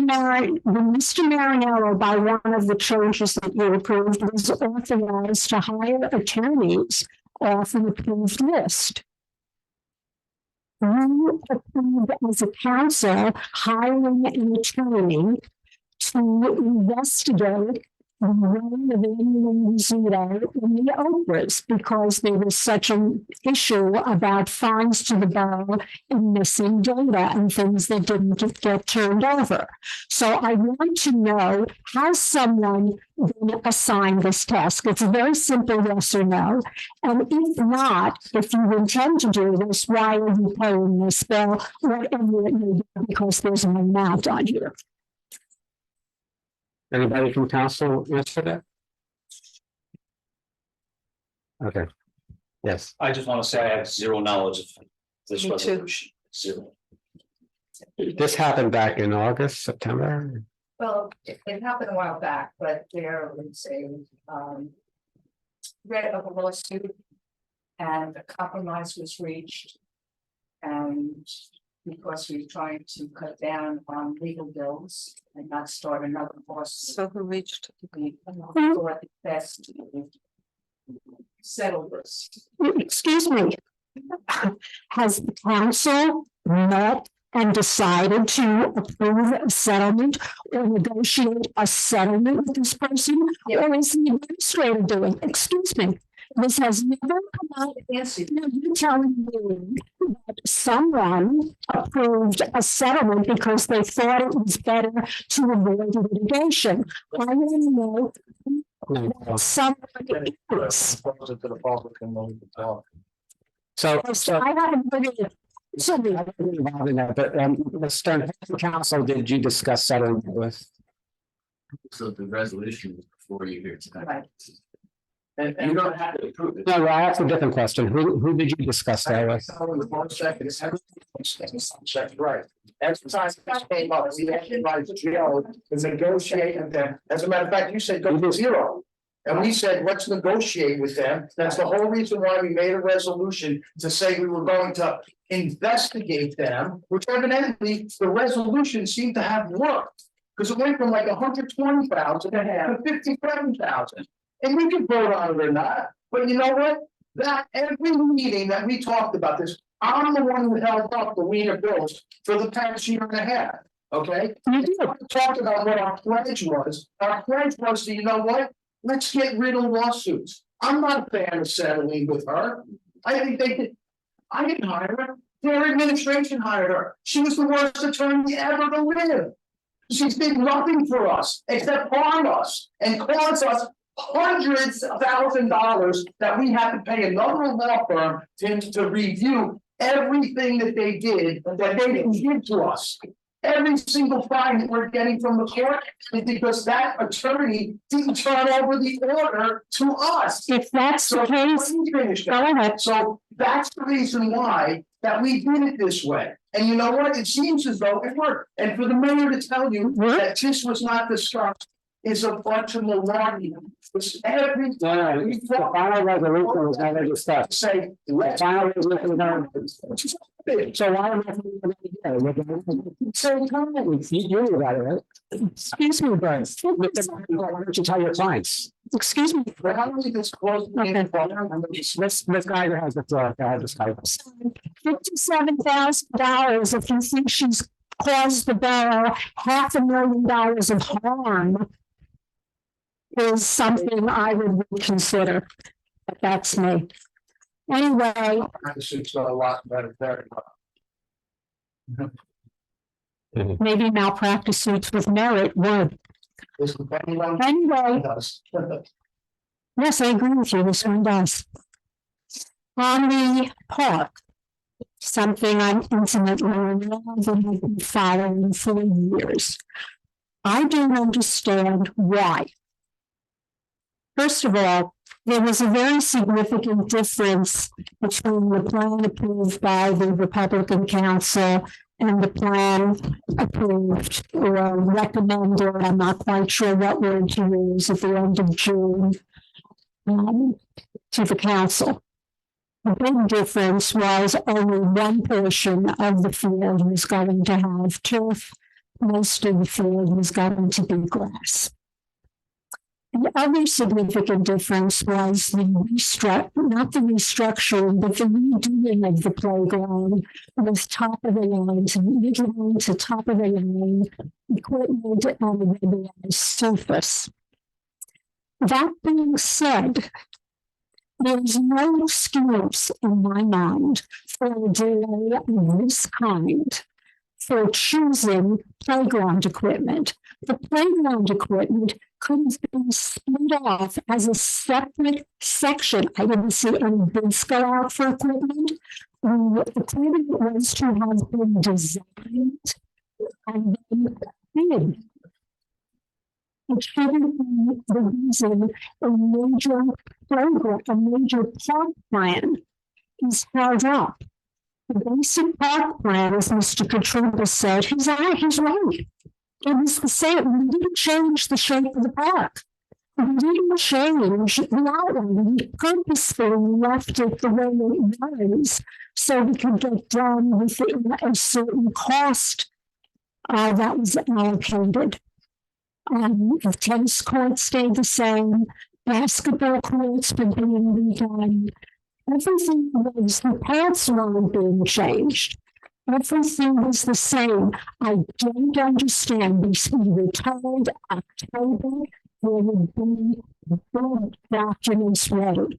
Then you sat here and told us that mid-October, possibly the end of October, big documents would be ready. I am shocked. I am appalled. I am dismayed. I am angry as a resident. I am angry as a member of the committee. We should now be told all of a sudden that nothing is going to happen. And I strongly, for a long time, and I strongly suggest to this council that the head of the meeting be called in to help you decide which schedule might be in the borough's best interest, because he was fundamental in the committee's work in helping us to shape how this plan would be done. This is the first time that I have heard about this delay. Shame on you for that thing at the park, that big sign, because it was misleading. I had thought that when I just saw Kevin Boswell here tonight, we would hear about the bids being imminent. We would hear that the documents were ready, and my concern was who has looked at them. Well, now I find out there's nothing to look at. And regarding, you may be a phenomenal administrator, but there are a lot of people in this community that have an interest in those playgrounds. We changed them in a very major way for a reason. But to wait this kind of time and to be futzing with one vendor when there are many who provide playground equipment, not only in the state, but on state contract in the state and in other states, we would be more than happy for a contract of about $1 million to provide playground equipment to the borough of Englewood Cliffs. Shame on you all. Shame on you all for this. This is absolutely a horror. This is disgusting. We've let down the people of our community. We've let down the people, many of the people who work on the community. And we did it with the understanding that we were some seasons and that we were dealing with a time frame that would enable the parks to be done. Nothing would be a sham. Thank you. Yes.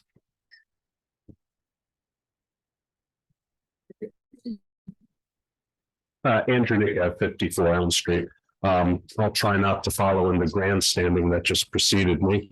I was also on the park committee. It was a very well-run committee. We had numerous disagreements, different perspectives on things. Mrs. Geiger was very vocal and kind of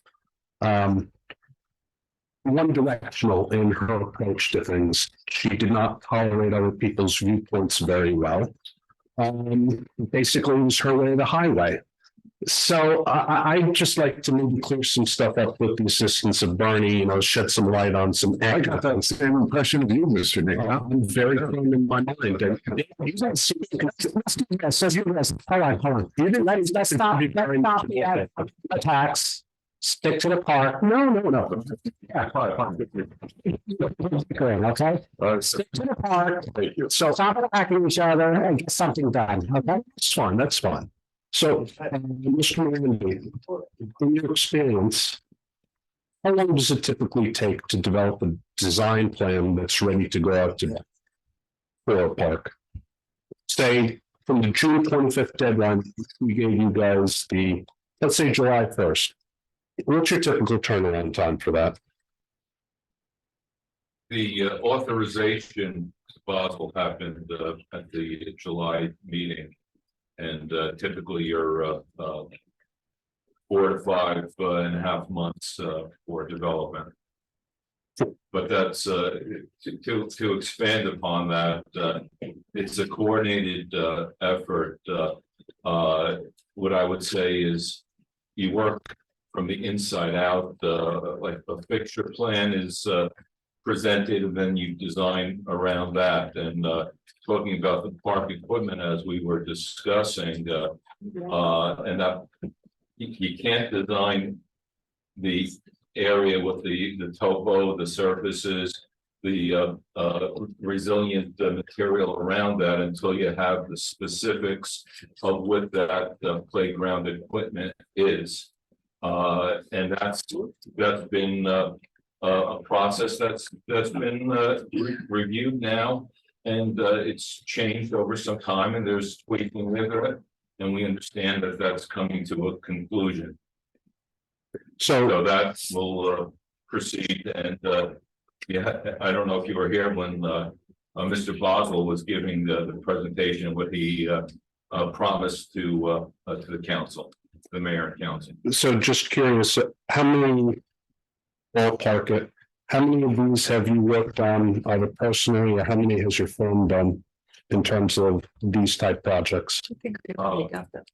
Fields, parks, hundreds. Would you say that Anglos is proceeding in an abnormal or in normal fashion? It's proceeding, and that's part of the design process. And there's back and forth with what needs to be done. And I would agree that the committee did a tremendous job in going through all the details, and we're running with that. So just to, I guess, put out the fire of the previous commentator, the previous speaker over here, is this a dire situation as was expressed that we need to feign outrage at your firm, at the board administrator, that this park will never be built? Because the previous person just seemed to, the world is ending, so to speak. What? That's not what she said. Well, she admonished everybody that Ms. Ferrari, we don't need your. Didn't say anything. I just said, oh. Never do. Right, excuse me. I said, oh my goodness, do you have a problem with that? I have a problem. Yes. Okay, can you kind of expand on that a little bit? If you'd like to contribute something to the discussion, I'd be happy to engage you.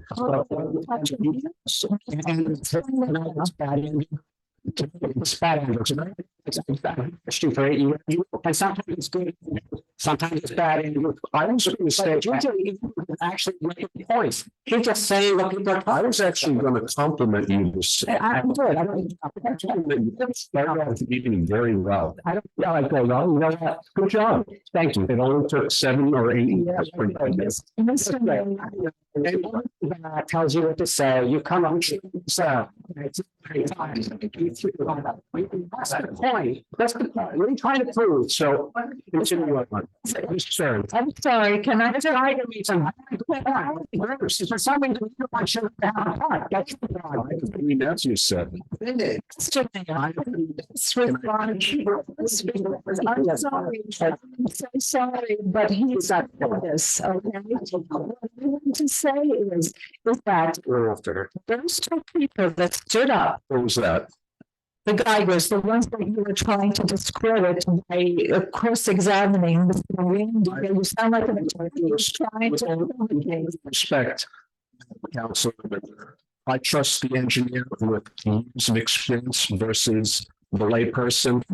The engineers that have been working on this project, so it says, shall we do this hearing? Shall we talk about it? This is where it was done. Right. Yeah, well, let's not start putting the drain in. What do you say? You'll be heard better. So, Let them Mr. Stern, move on with our business. in terms of the bonding process, would you say that it's progressing? Well, there is working. No, you're like Terry Mason. Because it seems like most of these meetings were arguing about lawsuits about other things that seem to distract from the actual business. I know that you personally like to go into closed session. I don't. You certainly like to be in there. I don't like it. No, regardless. I lose places in the world. It's part of it. I can tell you that. Is that the attention of this council seems to be very much focused on addressing garbage lawsuits that just continue to pile up under this administration. I'm talking to the part. I'm Say anything about when you start, let them finish. So Ernie, I like you. I don't like your company. Has Barbara ever done a successful project in Anglo Cliffs? Of course. I've really like just name one so I could feel good about this because really I struggle because I have moral drive flooding. I got a lot of issues, you know, and it's like we got this park, it's never going to get done. Just tell me one project that worked out, Bernie, just one. Seriously. The testing of the sanitary sewers, right? That's supposed to happen in the spring. It's still not done. It would just be that, you know, it's like frustrating. You know, Guys are all smart. Andy Hippolyte gave you a junk park. Right. You were going to pay how many millions of dollars, Tim? 8.5 million? What was that? Okay. Without lights, without a playground. Yes, it is. Absolutely it is. Let's go to the December meeting in which Mitch and which Rivka voted to cut it out. It's true, Tim. No, I don't know, it's true, and it's in front of me. Okay. And show it to me on a piece of paper. It's 20 million that you said we expensed. That's easy to do, go to the videotape where I was talking about the $10 million. So it's the 20 million that we expensed. And the other $10 million in fees that he gave us in closed session. Did we expense 20 million? 10. Tell the public. Did we expense 20 million, like you told the public, that we expense $20 million on the sewers? Hogwash. Yeah, what about the park that you said? That's not. Whatever. Thank you. We have $2 million and we had, and it was approved. And that's the bottom line, okay? That's not true. Okay. I'm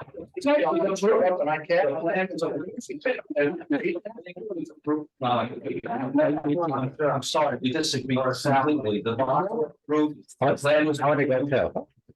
You couldn't be more wrong. I like you, Andrew, but you couldn't be more wrong. Okay. Anybody else on the public? Yes. Yeah. The problem is, because people in the town were not having what they would see. So we could spend a lot of time and a lot of people put a lot of effort in Oh, is Mr. Delta getting up to speak now? Yeah, I thought it was, I yield. there's someone on, Yeah, I have it. there's someone electronically that wants to speak. Okay. Can you let her speak first? Yeah, they can go first. Yeah. Are you okay? I'm gonna go through the stuff. Okay, so the first, Sorry, Ms. Sabari, your hand is up, your virtual hand is up, And she's unmuted, so. and Ms. Sabari, you there? Yes, hi, good evening, everybody. Hello. Good evening. I'm really trying to stay out of the politics that are going on in this town, but I do hold it dear to my heart that this park get completed, both on Johnson and on Irving. And I have to say that there are many differences between the two plans. And the biggest difference being that one is mostly grass and less turf, and that the playgrounds definitely are higher in standard in our plan. There was 100,000 for the playgrounds in the previous plan. This plan has rubber matting, has a much higher quality of playground equipment. But I don't want to get into the backs and forth of that plan and this plan. I just want to see the plan done. The fact is that we were promised as a committee that we would go out to bid in the beginning of October. For whatever reason, that hasn't happened. I hope that Boswell will move forward and get this done sooner than later, because we need to have our bids back so that we can in fact know that we're within budget. I expect by my investigations of the budget when I was on the committee that we should be. But we need to know that as a fact. And the only way to know that is to have our bids back. So hopefully we'll get those back. We'll get out to bid. Boswell's schedule, as far as when they start, isn't really much different than the previous committees. I mean, it will start after the baseball season. I believe that the baseball president of the Little League was involved in this schedule, as he was very much involved in the committee, as was Karen Geiger and myself. And yes, there were disagreements during that period of time. But I think at the end, it was successful. The committee got the input of the community, and we're moving forward with a project that should work for this community. We just need to get it done. So I am a little disappointed in the scheduling and the timing of Boswell getting this out and getting it completed. We could have done this. We could have separated out the playground equipment and sent it out to bid so that we would have gone out to bid already. But they chose not to take that path. So they're taking the path they're taking. It's going to take a little bit longer. But let's get it done and let's work together. I know we have a new council that's coming on board. And I just have to urge everybody to please, let's get the park done. That's all we need to do here. It's a simple, simple thing. And I think that everybody, Democrats and Republicans alike in this town, want to get the park done. So I urge you, Boswell, please put us on the forefront, get the project done, and please keep the council involved. Even as something like the picking of the playground equipment, it's very important. I mean, it shouldn't be the business administrator who is deciding what our playground equipment looks like. We no longer have a committee, so there is no other input. So the input that has to happen has to come from this council. So please get involved, stay on top of it, and make it happen. That's all I have to say. Okay, thank you. Anybody else? Okay, well, Mr. Hauser. Totally agree with, Ms. I'm going to take somebody in the live audience here, Mr. Towser, and then I'll come back. There's another virtual hand up. I'm gonna try to be brief, but Can you state your name and address? yeah, Michael Charles, homeowner, 9 Churchill Road. I'm trying to be brief. Congratulations to Mr. Clark and the two others that won the election. Sure, Mr. Parker did a good job. I well, a few things here, so I want to give the council some copies that I made. I don't have everything that I wanted to bring. But also, I want to discuss a few things. So I just wanted to, if anybody wants to look at this, this is one of the two original pictures that were taken that I've been discussing. This is stamped. This was stamped into depositions. If anyone wants to see it, I'll be here. Okay, with the straps. Stamped. There's another picture, there were two pictures taken, both were stamped at depositions. They didn't wind up that way when they got to the court. I just brought one because I don't carry the two of them together. Okay, I've been at this town for a long time in one capacity or another. I found a report I did in high school. I graduated high school in 1974. It's called Joseph Parisi. So anyone wants to see it, that's about Joseph Parisi and Joseph and Cody Cornerstone. I've been there a long time, and I haven't been treated right. Anyone wants to see it? It's an interesting report of a student reporter, and I have to say I have some good insights there. Anybody wants to see it? Just let me know. What are the insights? Well, it wasn't really political at 15 or whatever.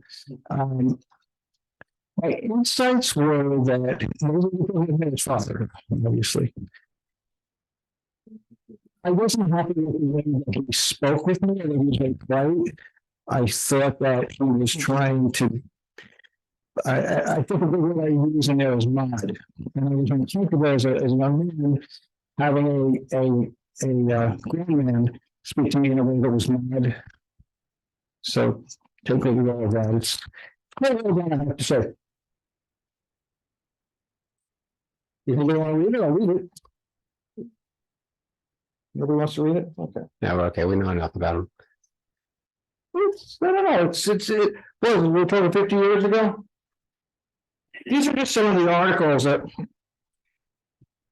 I don't want to read them because they'll make me kind of sick, but just articles and articles about me. How about you?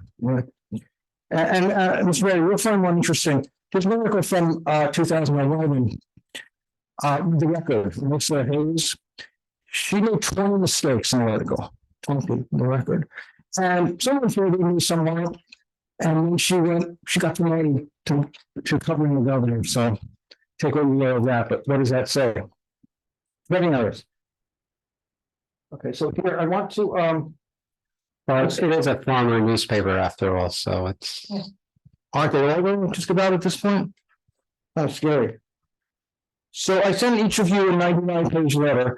It covers just about everything, but that was very thorough. All thing. Okay. Okay. So for example, time that I said that my destroyed. There's a secret file kept on me, and it turns out I didn't go home that night.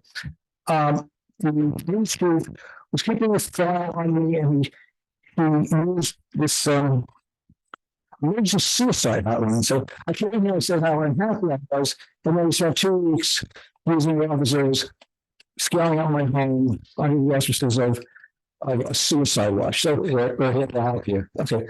There's a number of things that happened. And I don't know. Yeah. So what is your ask in all this of the governing body? Well, I want you to take my side and speak to your insurance company attorneys. Well, not your insurance company. The attorneys I work for the insurance company. Because I think it's outrageous. And here, I have this is one of the articles that came out in Clifton Pilot. I want each of you to look at it and make copies for all of you. And also there's a second page here that I wrote in July of 2011. I want to read it, okay? It's about my impressions from Westcliff School back then versus what happened to me. I think you're right. It's very short. You read it very quickly. And then the only part of the 99-page letter that I put in here, because I think it's really important, it's kind of dull, but it's probably the most important part for the council, is what could have happened. Okay? And what could have happened is what I want to address with you tonight, really quickly. Had everything assuming that everything I say is right, and I believe it absolutely is, I believe it is. Well, assuming that, but everything not gone the way that it did, the liability for that would have been immense. And I want you to think about that. So let's say, for example, we're calling Mr. Doe. So let's say Mr. Doe files a case, right? And his documents are altered. What happens if that summary judgment had not gone through? What would the risk to the bail? Would I ever have known about it? Would you have known about it? Maybe none of us would have known about it. But guess what? The bail, the insurance company would have to settle at an enormous amount, and nobody would know why. And the rates would be raised. All kinds of things happen when we let fraud go. Okay, and I have it's appendix to F and G, I believe, in my 99-page letter. I want you to look at it because it really shows how this could cost a fortune. Mr. Mayor, you told me that and you said you didn't like you did a great job. I mean, I'm actually thrilled with the job you did. Thank you.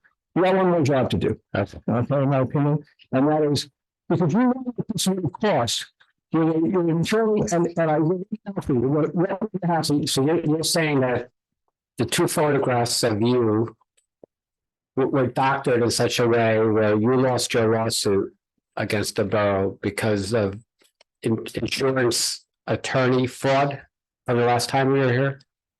Yes. Okay. That is absolutely. I would present that. Okay. To the GIF, but I control the GIF, and honestly, like, I don't want the borough to pay you anything. That's my job, right? I respect what you're saying, but it doesn't mean that's all I'm asking of you. If there's fraud, as you say there was, and I know that the actors that you're talking about, then something should happen. But the best thing for you, though, is that you get an attorney to prosecute this for you. You coming here in the governing body. All I could do is say, look, a gentleman showed up. He had an issue with a case that happened years ago. I don't even know if the statute of limitations is over at this point, but look into it. That's all I can say. But you should get yourself an attorney. We don't want, I'm talking about as a homeowner, we don't want insurance companies committing fraud. Do we agree on that? I agree with you. I also agree that the police chief was a problem for you, was a problem for a lot of us. But he's recording conversations with us, right? There's more than you guys. Quite frankly, hey, touch your overtime, and then the microphone was on, and in classic, nonsense, went to the locker room and started talking about how much he hates people, F-bombing this one, F-bombing that one. And I think at one point he said he wanted to injure somebody. I'll put it mildly. This is not acceptable. But is he here today? No. I feel like that's been a major accomplishment to finally have the police department come back and be able to be professionals. They thank me all the time for giving me their careers back. Now, your situation was special because you're talking about the civil side now. Because you sued the borough for case we found the case, right? And you sued the borough. The insurance company lawyers apparently did something that you feel was fraudulent, right? Close reps just don't happen to disappear to each photograph. Okay. All right. Let's just disappear. But I hope it was really kind of unclear, and I tried to make it clear, and this is part again, it's not when the police it takes them a year to send clear photos to the clerk. Okay. So there's other photos that were not clear, right? Okay. So everybody understands that what I'm talking about, the clear photographs. Okay, the clear photographs were the ones that exonerated me, and those photographs. So I saw how one of the most chilling things of the last 8 years. I'm reminiscing here as mayor was watching a video. I think it was a criminal action, the criminal litigation, where the judge was telling you to take the plea, take the 3 years, I think it was, or 5 years, 3 years. It was a sentence for 5 years left. So, and the guy was admonishing you to take it. And that's what actually got me thinking about the state of lawyering in New Jersey and judging in New Jersey. It's disappointing. It's disappointing. I see so much of it. Two judges. No, I know. I see so much of it from Mr. Marinello and the size that we can do that as attorneys, but for some reason the politics comes into this, and it just takes one. People who are just normal and have gone to law school and passed the exam, just like police officers sometimes do, and others, they just forget what they're there for. Oh, yeah, because on the topic, for each of you, on the topic, I just would like you to imagine that for the men, just read it, take a couple of minutes, and you have to do it on here, just imagine it, and for the women, imagine it to the male who's most precious in your life. So, and what this will do, so you can just, getting past that, kind of, this is just hand it up. Mr. Chairman, I did something tonight, I think was really pretty busy with the scan it to him. Okay, I really have to send to him. So I have 1, 2, 3, so I have 6. Yeah, I'd like to ask. I'm sorry, yeah. So. The two pictures, the darker one and the lighter one. Was the fraud that they darkened the picture? No. There are 2 pictures taken, okay? So when I was going to trial, which almost nobody does, it took a year. When I first became aware that there were pictures at all, the police sent darkened pictures. Forget about those, put that out of your mind, but just clarify, okay? Then eventually the prosecutor took a year, but the prosecutor got clear pictures. And they were get exonerated. So the reason I say forget about the darkened pictures is because that's what I expect they would try to confuse. Everything is about the light pictures, like they were clear images. Right. And those those images attached to their stamped accordingly. So they can't just say that it was this group. Does that make sense? Okay. Yeah, well, I guess what I'm trying to understand. How did they, right, this is what I want.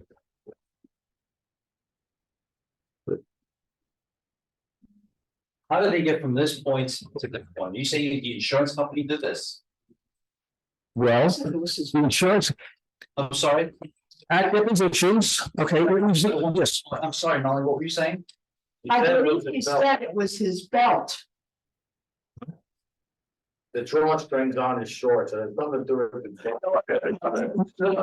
The question is, how did they get from this clear picture to this picture here? You're saying the insurance company did that? Yes, absolutely. hired a tech company to remove it. Absolutely. So, I mean, we can put under a microscope, the straps aren't there.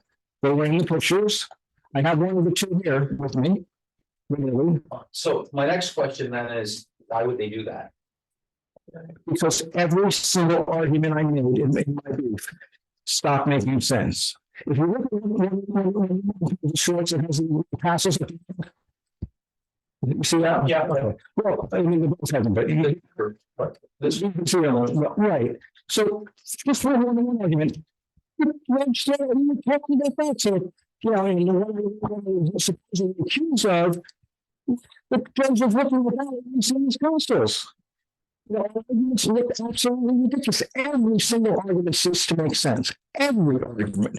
Because once you change and falsify evidence, cases don't make sense anymore. Not only that, it's not a neutral. So when you don't have evidence that exonerates you or clears you, it's not a neutral if you don't have it, it works the other way.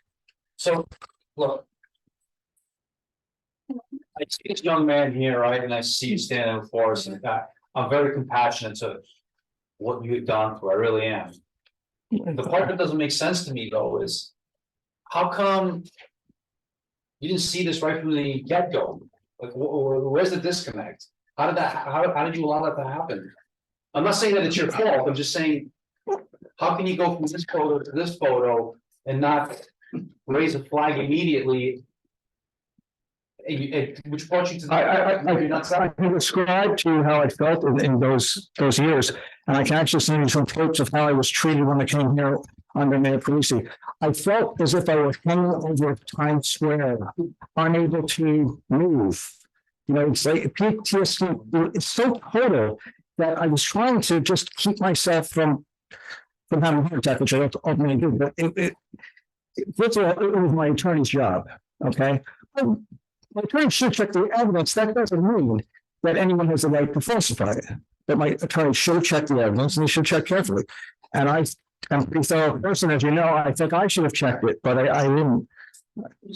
Yes, What standing do we have here as a council? we don't have any. Okay. No, we don't have There any. you go. You're listening to. You can't speak to the insurance company. And we will. I mentioned that you came here and this is what you said, and if they take it up, But I think also, Kind of a message. I will carry the message, but also if you're an attorney that or evidence get admitted against you, then you have a claim against your attorney. I don't know who it is. okay, but it's is my focus here. But wants to take my side. It's I've been treated terribly. I grew up in this town. I want to be in this town. I didn't do anything. I didn't even send you the stuff tonight where, oh, let me just finish with that. So just to be clear, there's no accusation made when the police, when you thought you saw what you saw. When the police arrived, there was an interview. She made no accusations. She made 5 statements of doubt. No accusations, never mentioned her children, and wasn't asked any questions. Thankfully, that officer is no longer with the force, but he didn't ask her any questions, and she didn't make any accusations. Well, this is insanity. Who the officer? McDermott. I think he was just dragged in. He was really on top at the time. Okay, so I want to do that. Actually, I just asked the clerk to scan him to the GIF so they could deal with it. Okay. All right, thank you. I see a hand up, Mrs. O'Shea. I see your hand. You could unmute yourself. Yes, thank you. Mary O'Shea, 12 Irving Avenue. I've been debating whether I should even mention this, but I feel I need to. Last month, I brought up a fact that I had sent an email and I got no response from the Borough Hall, either from the tax collector or from the administrator. And the administrator advised at the meeting that she had responded to me and had sent me a copy of the tax collector's email to her. Okay, and November 1st, I went into the office and spoke to her after I waited a while. And she admitted that she could not locate the email, nor could the tax collector locate the email. And I the only thing I want to say is I think that there's a certain lack of response from the Borough Hall for a resident to make inquiries in person, send an email, speak to it at the council meeting, and still get no response. That November 1st, I went in and Paul Duffy was back in the tax office. After I spoke to the administrator, I went back downstairs. I wasn't going to wait again to see if I was going to get the information I needed. And I went downstairs and he was able to give it to me. But I had to wait almost a month to get that response. And the administrator had indicated at the meeting that she had sent me an email. And I even called the office and left a voicemail on her machine and spelled out my email letter by letter in case that she made a mistake in the spelling of my email address. And still I had gotten no response. And I just find it disheartening that the Borough Hall does not respond to a resident's inquiry request. Okay. And likewise, last week, I had made a number of phone calls to the administrator's office and to the on the operator and trying to find out the arrangements for Veterans Day because I wanted to put it in the newsletter for the seniors that was going out over the weekend. I couldn't get the information, and then after I got the email that the town sent out on Tuesday, but that was too late. But nobody took the time. Nobody took the time to answer a simple question, and that's wrong. That's really wrong. And I know now you have somebody out sick in the Borough Hall. Okay, and I hope that you bring in a temporary person there so that the situation doesn't compound and get worse while that person is out on a sick leave. Okay, and that's all I have to say on that subject. Okay, I'll pass on your comments to the appropriate person and see if we can get some answers for you. Yeah, I got my answers finally myself, November 1st. But I'm just saying, I think it's wrong that they're not responding to people. Well, that's what I was going to focus on. Okay. All right. Comment. Thanks, Mrs. O'Shea, for your comments. The administration building, I mean, it's no different. It should be run like it should be responsive. And basically the municipal government is a service industry. And you're absolutely right. We should probably have on staff a few people that we can call just to fill in here and there, whether it be just answering the phone. Leaving a message is the most frustrating thing in the world, and then it's even more frustrating not to get a response. So, exactly. I think that in the coming days, weeks, and months, that we've got to really build an administration that's going to be super responsive and super servicing our residents. The residents deserve absolutely nothing less than that. Well, I do feel that the residents are your customers. Well, I was in banking most of my adult life, and my customers were my depositors, and I had to respond to them in a very timely fashion because they would be concerned about an issue, and you just cannot ignore it for a month and not respond and then lie. Well, I won't say give misleading information about the response that was given when it wasn't. Okay, so that's just my point. And on a closing note, I would just like to congratulate Mark Park, Z Liang, and Rivka Begets on their election wins yesterday. And I have also to say that I felt that a lot of the campaign material that came out, and I have to say was on the Democratic side initially, was very, very nasty. And everybody should take note that the people in Englewood Cliffs do not like dirty campaigns. And I told that to Chris Kim last year, that they don't like a dirty campaign. And this year it got worse. So I hope in the future, the campaign advisors will be more in a positive note of what they want to do for the residents, and not negative actions. Thank you. I still always say that a confident campaign never should go negative. It doesn't have to. Mr. Katrina. I just wanted to expand on what Mrs. O'Shea was saying about the service. In all fairness to anybody who's in Borough Hall, we put in a tremendous amount of work, whether it was for the last couple of years now. I know David has put in some work, and it was severely broken for a long time, and it takes time to build it back up. But I think everybody who's sitting up here collectively has tried their very best to make it as good as possible. Okay. Thank you. Anybody else wishing to be heard virtually or in person? I saw somebody before. But he's going on this. Like the motion. Okay. The motion to close. All in favor? Okay. Next up on the agenda is number 12. Council review and discussion. Is there anything you want to review or discuss? Yes. We're paying again, picking up on Mrs. O'Shea. It seems like we need some technological help in the administration building. And I would suggest that we advertise to the community. There could be some college students, other students that would be helpful in getting the new website that we've paid $7,000 for actually up and running. It is up and running, but there's still modifications that need to be made, videos that need to be linked.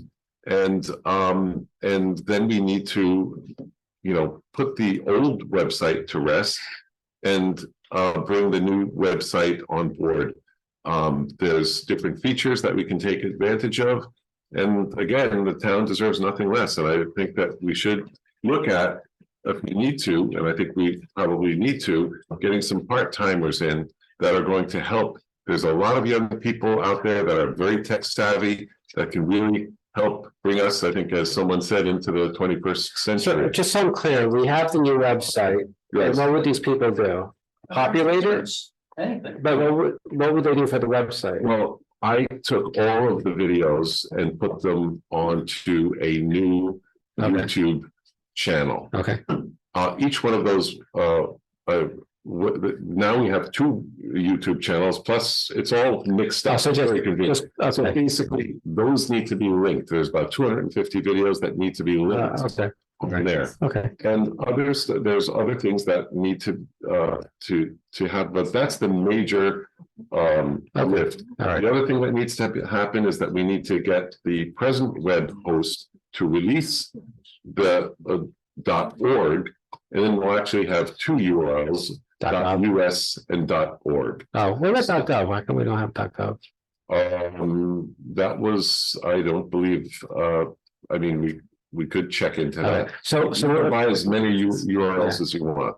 I just noticed that most government entities have .gov. Not all of them. Okay. But So one of the things you might want to consider is when you roll out the new website and you're ready for people to actually use it, like it's usable now. Okay, like the Citizens app where they could actually basically tell us there's a pothole or something. Absolutely. The 311 they call it. So maybe we could have an email go out or a letter go out to the residents saying, hey, it's not your website anymore. It's a new website and here's some features, because we need to tell them what they are so we could actually help them use it, right? Okay. Correct. So, when we're ready, it's got to, I mean, this could go on forever. So just let us know when you want to do that. Well, I think we need to get some extra help in. Before we tell the residents? Yeah. Okay, Yeah. all right. And by the way, the sound system seems much better this meeting, which is nice. Well, Tech Media was here. Okay. It is limping along. All right.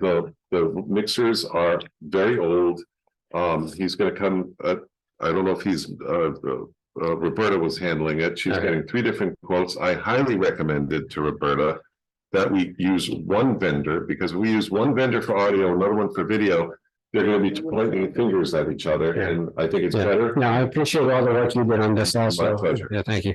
Councilman, have you recognized? Yes. I know you work in the school system. It's been, is there any high school students, like we have the academies that are very technologically advanced students that might want to do some work on this on a volunteer basis to try to save us some money? I know you're in the technology in the high school. Is there any students there that would I certainly. to come and do some in-house work that could be used in their education and not cost us anything? Well, I would hesitate because I don't want to mix up my work and my. So maybe go to like the community college or. Well, I would say that you send in a message out at some point to the community for job announcements. There actually could be college students that want to work in the DPW part-time. I'm talking about people that work for free. I mean, I mean, high school students, I need, exposure. I'm going to step away to the academy. You can't people work for free unless they're getting credit. I think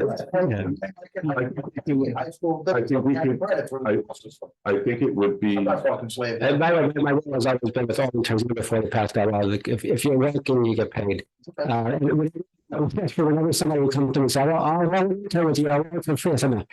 That's the last thing you should tell an employer. You go to school, you gotta get paid, right? I think that the experience of getting paid and actually paying taxes and it's gonna cost us probably very, very little.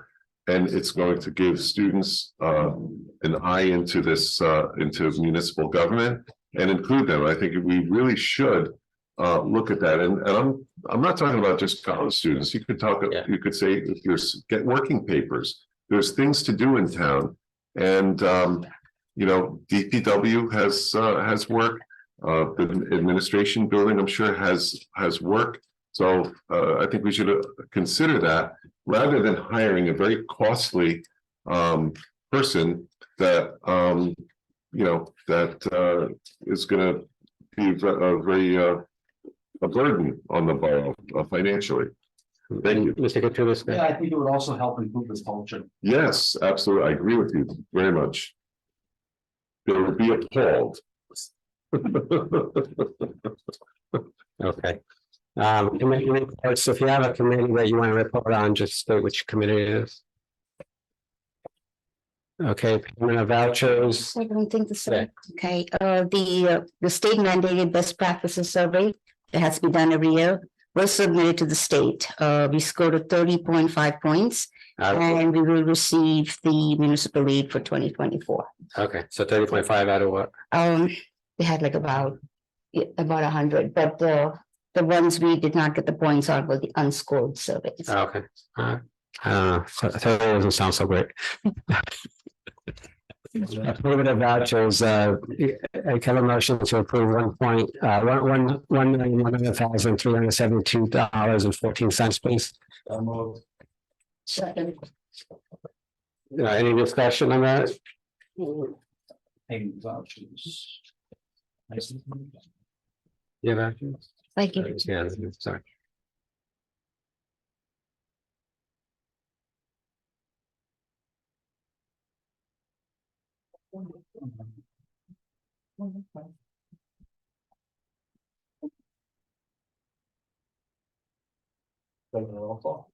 I think Mr. Katrubis is just taking a look at them. Okay, All right, we'll take a roll call. Member Valori, I'm gonna abstain. member Katrubis, yes. member Kim. Yes. Council President Katrubis. Yes. I'm sorry, Luciana, I'm so sorry. Sorry. Council President, Council President, I'll take no offense to it. I'm so sorry. Is it yes? Yes. Okay. Member Simon, Yes. member Di Gregorio. Yes.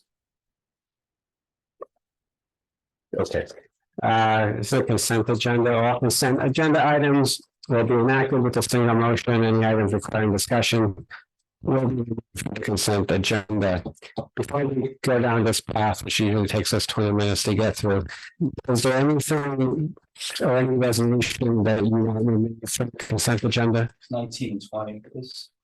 Okay, so do you want to make a motion to approve everything except 19 and 20? Sure, I'll make that motion. Approve everything except 19. Okay, and is there a second to that motion? Yes, second. Okay, is there any discussion? Yes. We know that 19, if we don't pay it, we're gonna get a fine, right? Is that the one with the court order? We could make a motion after, yes. Well, it's discussion. I wanna bring this out to light. That if, and I'm asking Mr. Marinello, is 23-219. A court ordered settlement. But the way procedurally, there's a motion different than what you were talking So about. there's not, he made a motion to exclude this and I'm set. She made a motion to approve 14 through 18, and you can make a motion to approve 19 after if you want. So just, this is just my fault, I apologize, Okay. for removing it from that list. Right, so he's made a motion to approve 14 to 18. 14 to 8 through 18. It was a second, Second. and is there any other discussion? Let's have a vote. Member Valori, Yes. member Katrubis. Yes. Member Kim, Yes. Council President Yes. Luciano. Member Simon. Wait. Well, who said yes? Yeah, he knows. Saying, just for the record, on 215, I staying on the tax appeals. Okay, and tax appeal, okay. Member Simon. Yes. Member Di Gregorio. Yes, So I'll make a motion to accept 219 and 220. I'll second it, but I'd like to have a discussion Yeah, well, on both of them. we're gonna have this, you want to do them separately? Yeah, please. Okay, so I'll revise my motion to accept. I'll withdraw my second, so what are we going? I'll make a 29. motion to accept 19, we'll do it separately, 2019, make a motion to accept. I need a I'll second. second that. All right. Any discussion? Yes, please. So once again, Mr. Marinello, Dwight Jackins. This is a court order. Payment that we've been advised by our counsel, this was also from last month. I believe you've all got the order. Pretty straight. Order from the court that if we don't approve this, not only we have trouble with the court, but the fine is going to be backdated. Right now, we're being held in abeyance, and it's a certain number that will be backdated back to September 7th. And a $1,200 fine every day from September 7th until we pay this bill. And what's the bill amount? Right now, it is 200 and 42. Okay, so I think you're being somewhat disingenuous and deceptive with the procedural history. Hold on. Okay. Yes, it is a court order, but our opportunities led us down the primrose path. We're not fully candid with the council and the mayor. And before you know it, we're entering into a consent order that the judge just understands because they consented. We actually have members of the council who, after the September 13th meeting, made clear that they didn't understand what the order was. And Ms. Asbury either was unwilling or unable to show us the actual settlement on September 13th in closed session. And this is very important because this is going to be a big problem for Ms. Asbury. if I show you an email that she sent to us in closed session, will you retract this? She sent it to me. I didn't get it. I didn't get it. No, because by the way, the following meeting, we had another meeting, and Chris Kim actually said, no, I didn't understand what she was saying, and I think he said that. So we have issues here, and Mr. Atkins getting $242,000 for a brought by his employee valet in connection with a litigation that he's representing former employees on. Okay, so hold on, let me just figure out after. So what you have here is an attorney getting paid instead of the treasurer of New Jersey. So what might actually happen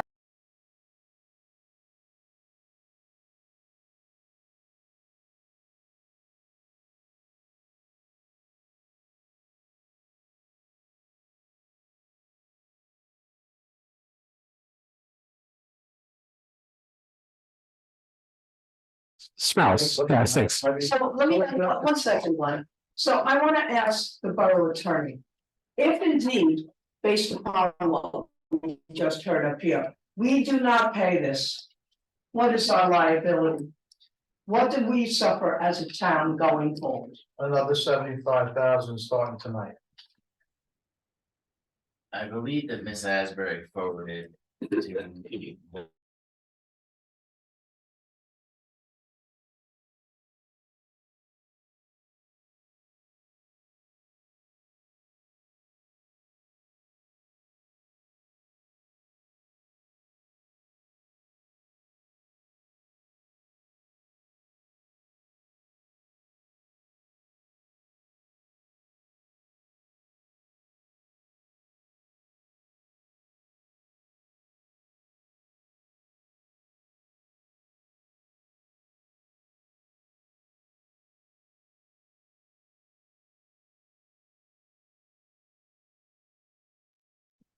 Totally unacceptable. Mhm. We have to get that. It wasn't the 400,000, it was 227,000, right? Right. The number, Right. 227. So there is an order in place that this is to be paid. I mean, I noticed it's been an issue between all of you since the middle of September. And probably before that, because I don't think anyone was happy about the fact that we're paying those fines. But if you're asking me what happens if you don't do it, That's what I'm asking you. yeah, then tomorrow they'll.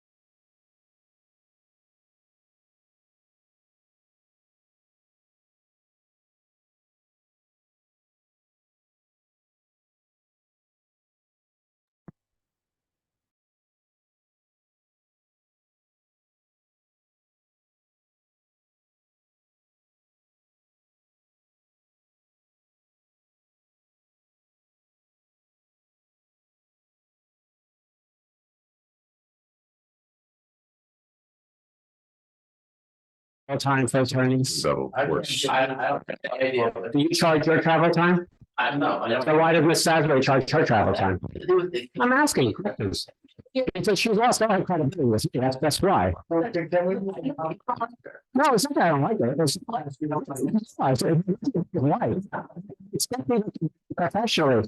Disgusting. Is it okay for Salisbury to charge 4 hours to travel to a lunch in March? Is that okay? You, 4 hours. I didn't approve anything. well, I just got a copy of the bill, actually. I don't have any idea. Yeah, I know. So Do you think it's appropriate that she charges for lunch? City, Well, she's talking to somebody and having lunch with that has nothing to do with the borough. she shouldn't charge for that. Well, she did and you paid it. I didn't pay Yes, you did.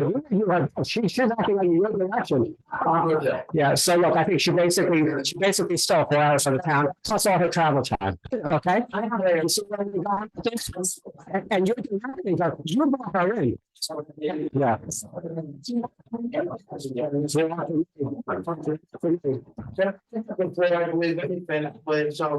once again, to the public, I'm not a fan of this whole situation, believe me. I'm not a fan that, you know what, we get sued by our prior borough administrator. I'm not a fan that Miss O'Shea filed multiple Oprah requests that cost us tens and thousands of dollars, okay? But we all said we want to put all this stuff behind us, right? So tonight, if we don't vote on this, it goes automatically to approximately, don't hold me to the numbers the mayor will try to split head. It's gonna go to about 300,000, and tomorrow it's gonna be $301,250. And if we don't have a meeting for another 30 days, it's gonna go up another $35,000. So here's another. Can I please Yeah, finish? finish. Can I please finish? That's it.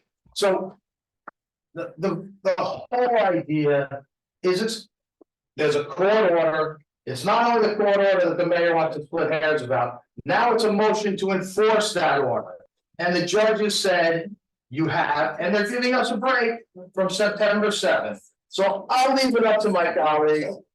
Me, I think it's a smart move, just like the next one. I held up the Wiener Group, and we'll talk about that then. I don't think we should do it, but you know what? To move forward, we need to move forward and put some of this stuff behind us. Okay, so Tim, thank you for letting me speak. Yeah, Mr. Katrubis. Yeah, so. I understand all the back and forth. My question is to you, Mr. Mayor. What do you recommend that we do? Not pay it.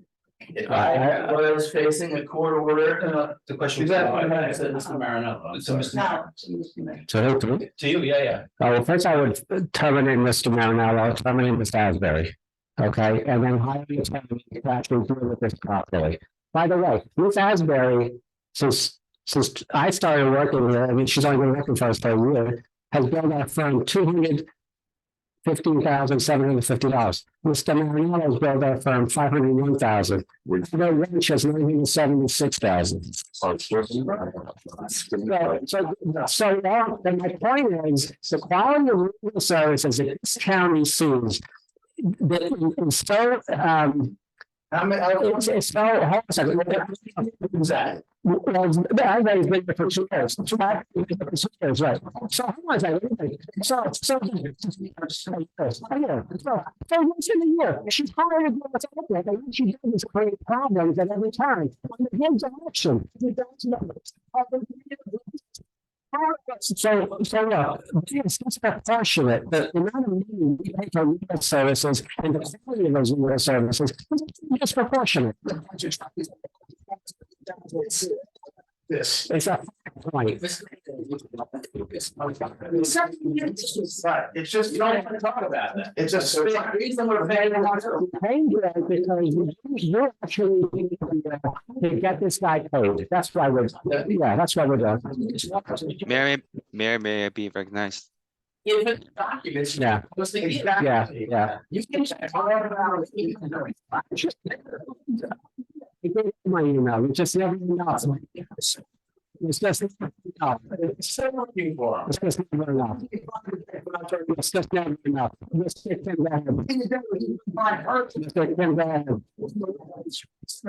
But it's impossible to comply. It really is. And she's like, she doesn't want to comply. So here's what happens, right? Farmington, the judge actually decides she's gonna fine me. I'm not even a party to the litigation. Right? And then we try to appeal that, and she says, no, you're not speaking. So I lost it to defend myself. I really you're supposed to do that. About that. It's not your life. You're not there.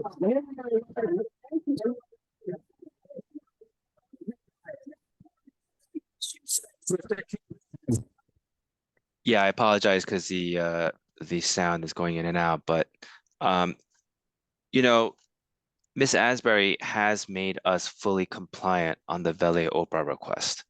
The only ever since she worked on it, she started from ground zero and she made us fully compliant. All the certifications are in from former councilman, even Councilman Contrubus was able to do a certification by allowing somebody to monitor or review his personal emails. The issue is that the mayor has forwarded borough business emails to several private personal email addresses. And the only thing that is outstanding on the Vele Oprah is a certification from the mayor. We've offered him separate counsel. We've offered him to for the borough. Ryan, that's why you lost on Tuesday. Okay? I don't understand why you cannot submit a certification. Why can't you have an independent third party review your personal emails, see if anything is relevant, and submit it and have it certified? If what you claim is true, Mayor, that you said you had no idea what the settlement terms were, okay?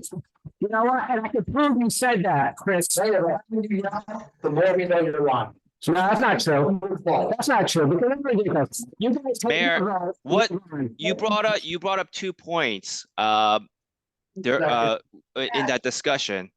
We talked about it already. Miss Asbury said what the issues that you brought up are not true.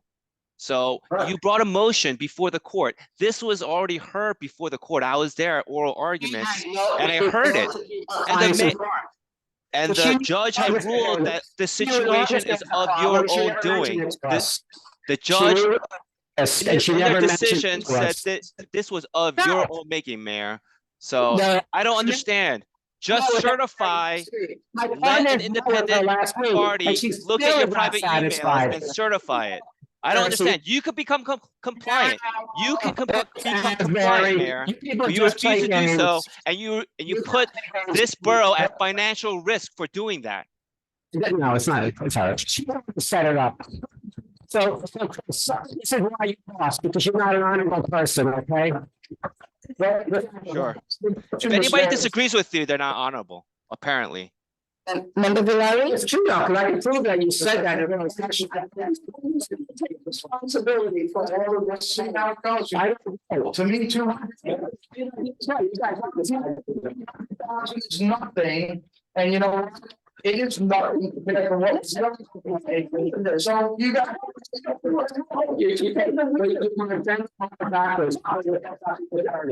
Okay, that's two rules. And I know that, I know why you're doing that. Do you know what the enforced litigants' right is? Of course I do. Okay, so then That's, you guys decide what you want. That's right. You guys decide what you do. And I don't want it to be 300 plus 1,200 a day. And look, with the, because he knows what he did. Okay. Member Valari? Sitting there because you didn't file your certification. I did it. That's why. I did it. Just never. And-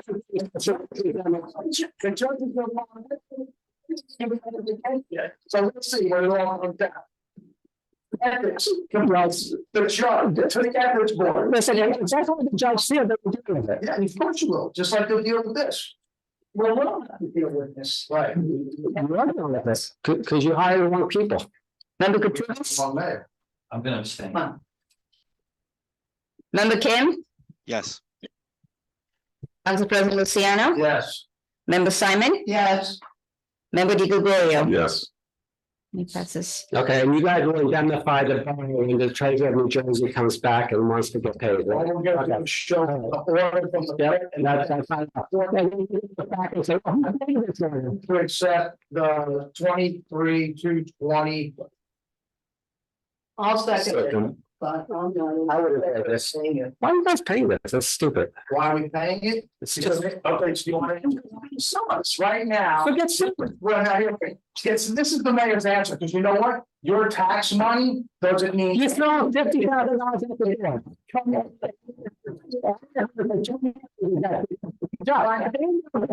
Actually, but I could have to speak, right? So I'm speaking. You're going to pay somebody $50,000 after telling me for 3 or 4 years.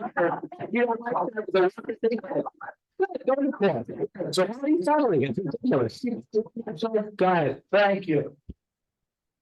Once again, this whole, from the case before, the 200-something thousand, plus the other 100 that we paid the attorney, is because his attorney, Anne Marie Rizzuto. Not my attorney, it's the Paris, In the new house's attorney. the Republican attorney that hired Anne Marie Rizzuto, who didn't do her job, that cost us to hire another attorney and cost us over $100-something thousand to figure out from square one what she hadn't done for a year and a half.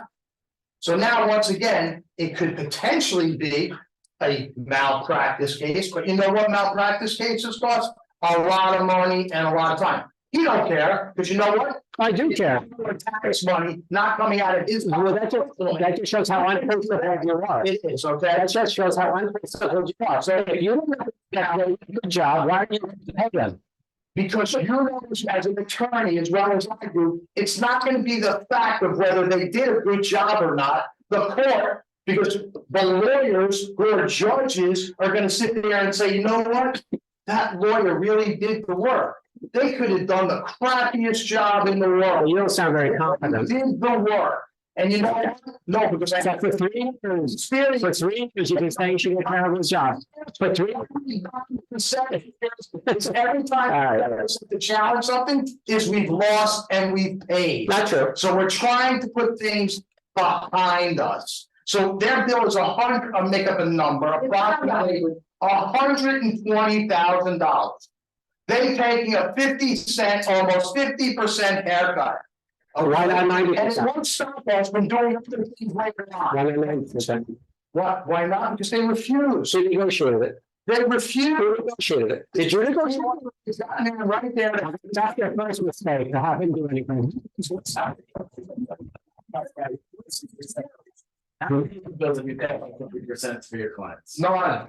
Depends on the structure of the deals are. Yeah. If it's a busted deal, it's different, right? So So that's, you know, I apologize for raising my voice, but this is what happened because we have this person, well, I mean, you should have. well, I but you negotiated, right? But like, I have no idea. It's the future, we're very good. Katurbis, We're voting on it. Yes.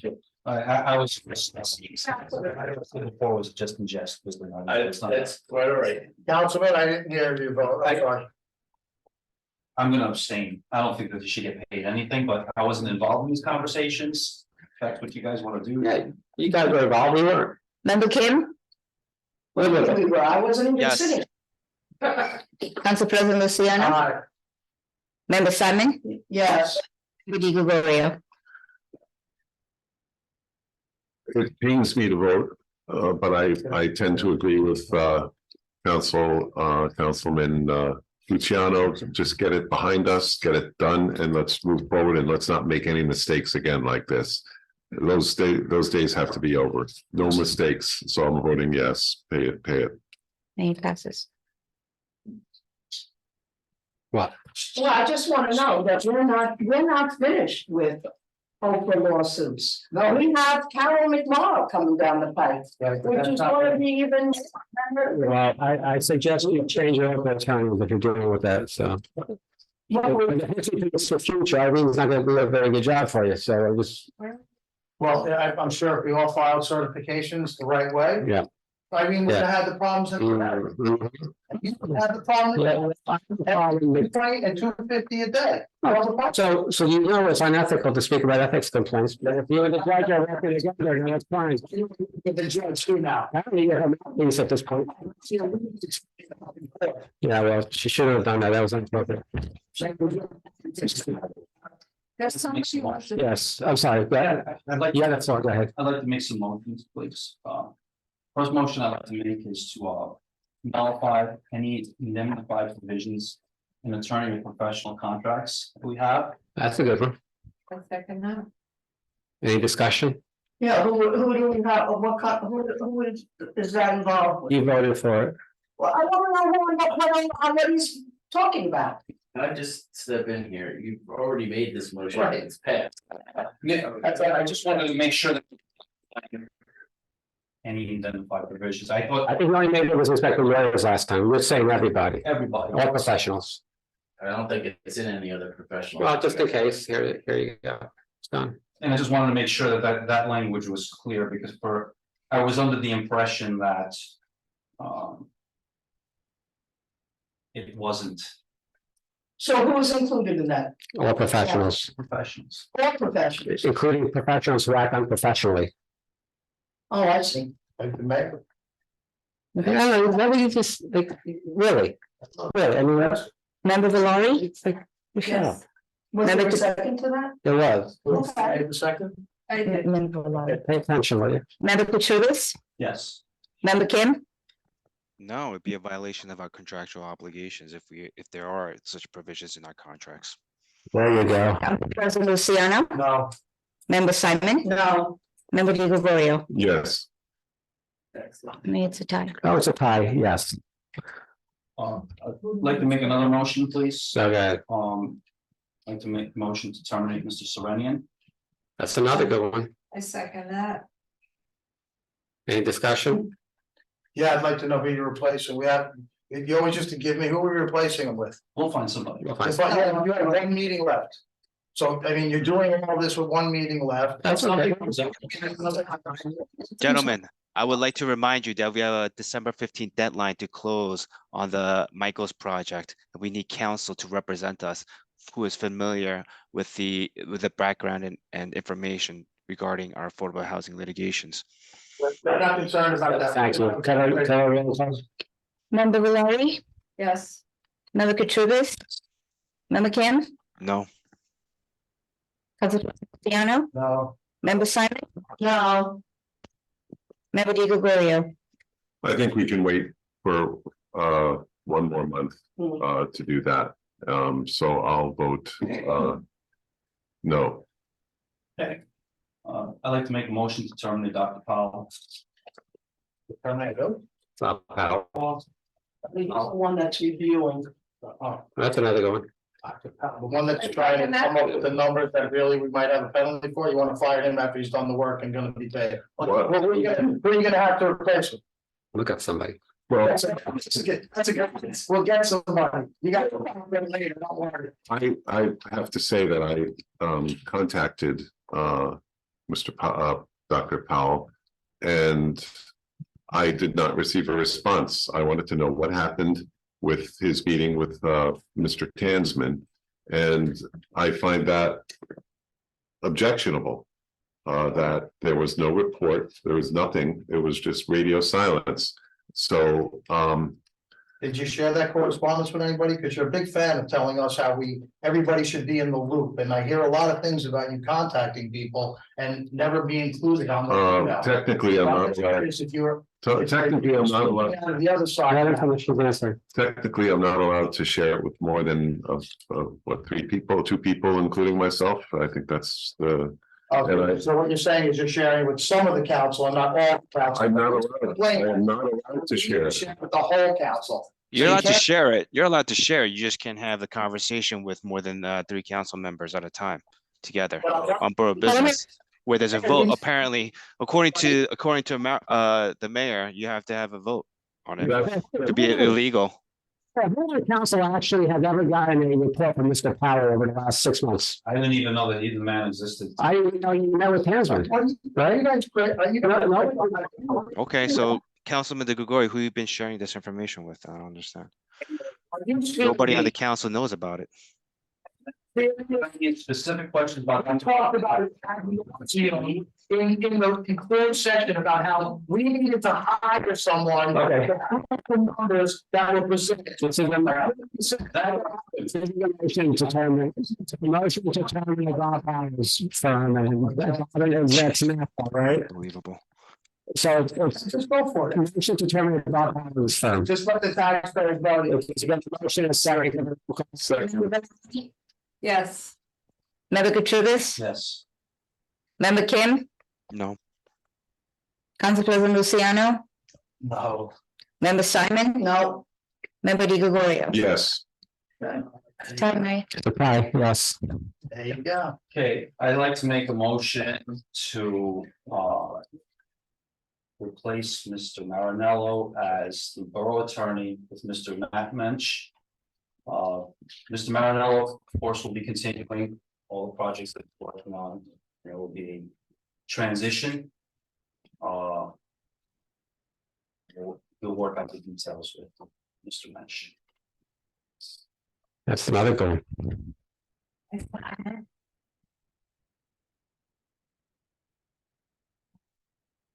Member Valari, Yes. member Katrubis, Yes. member Kim, No. the President Luciano, No. member Simon, No. member Di Gregorio. Yes. Wow. Wow. Time, Mayor. With the tie, and I must say, Mr. Marinello, I've been disappointed, not because of. Just- but- just- No, it's not something I Discussion. You are acting politically in everything you do for this borough, so I have to vote yes. So I don't have to. No, I decided because I was deciding.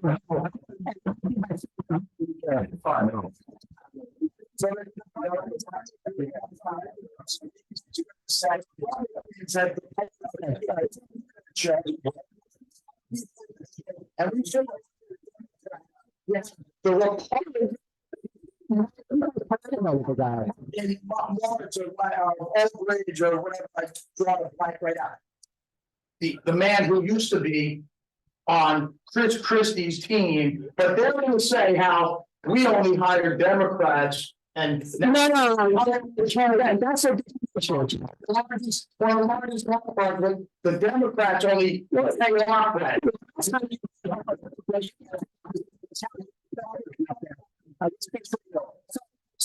But here's the thing, right? It's one thing to hire. And it's a.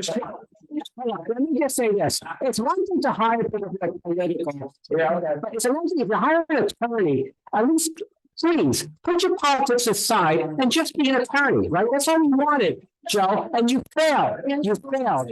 Okay, you didn't hang out. Everything was political with you. Oh God, that's what it was. Okay. That's wrong.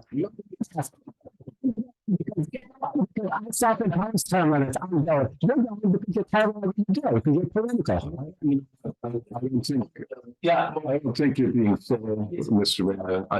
I think it's not no time to, no time to throw salt in any wounds. It's now it's time to. That's fine. To. You're right, David. And I think if Mr. Marinello, and I would like you to request that you clarify that he stays on with us and he works on various projects. That's very important. Let me say, the cases that you're working on, every day I get emails on 10 different cases that deal with this town. Okay, so That's the borough attorney's job. okay, He's gonna have 50 days to be the borough attorney until you have a new borough attorney in January. He's going to come in now for the next 50 days. It's his job to handle these emails. It's not mine, that's right. okay, right. right? That's right. So maybe it's gonna be a very confusing situation. I happen to have a good relationship with Matt. But I don't really know what it means. I have an appointment as a borough attorney. Now you're saying you're not gonna be the borough attorney, but we want to work on other things, but I don't have an appointment for those things. I have an appointment for the job of borough attorney. So do we need to make a motion for a special attorney? Yeah. So I'll make the motion to appoint Phil Marinello as special attorney. To take. This voting on. Yeah. Conversation before the. I could have been told this was coming. You're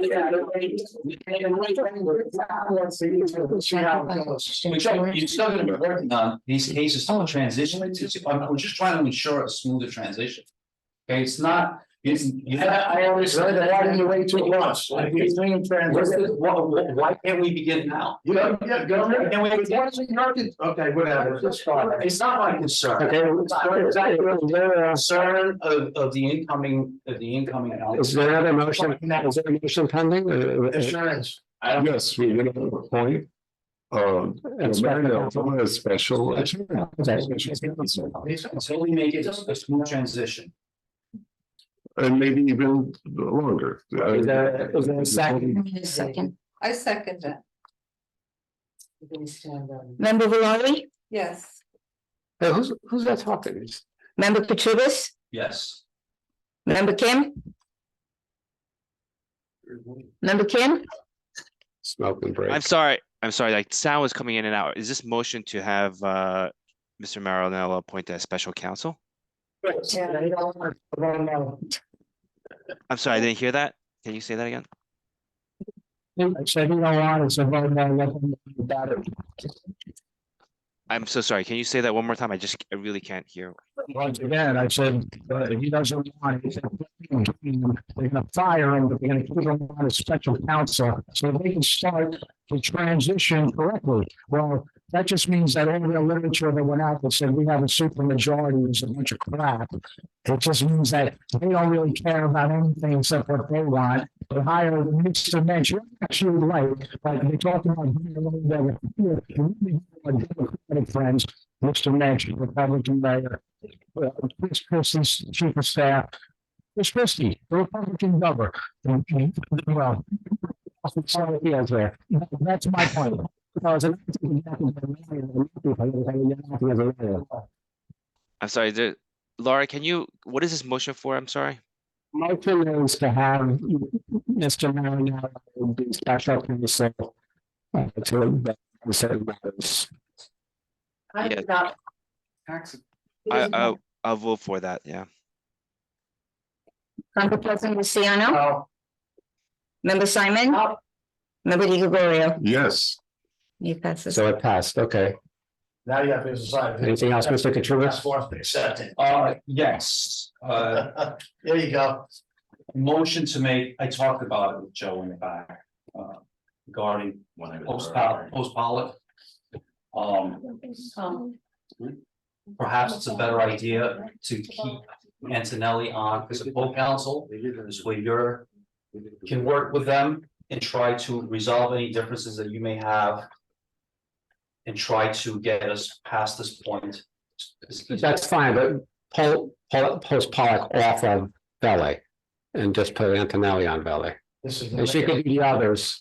There's just lemmings for the mayor. And you can see how he's dictating how the most. I'm not dictating anything. I'm trying to solve a problem that can be resolved with Irene Asbury. No, You want to find this, Joe? I'm not sure. I don't know if I do, Tim. There's no rhyme or reason to this. You and I had this conversation. You asked me about this. I think you're close to the finish line of that case. You know, I don't agree with everything everyone says about post hoc. Do I have some issues with the way they've handled their case? Maybe, I don't know. I don't know well enough. But They're billing travel time, Joe. Who authorized that? Here's the problem, Mark. you don't have any idea about the travel You- time. Your issue is You hired her. the travel time. No, it is. This is that they found out. Right. If you were.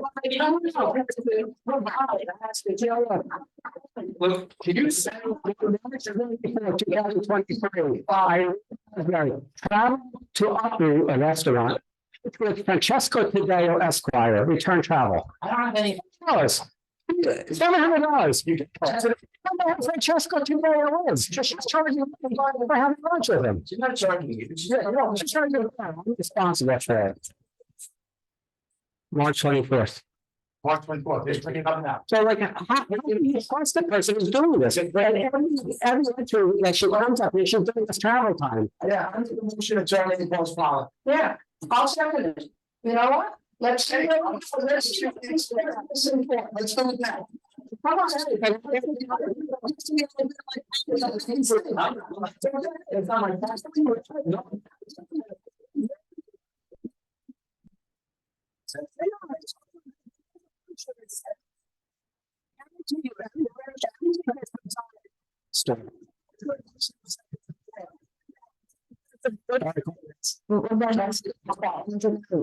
That's not. Oh, what are we doing now?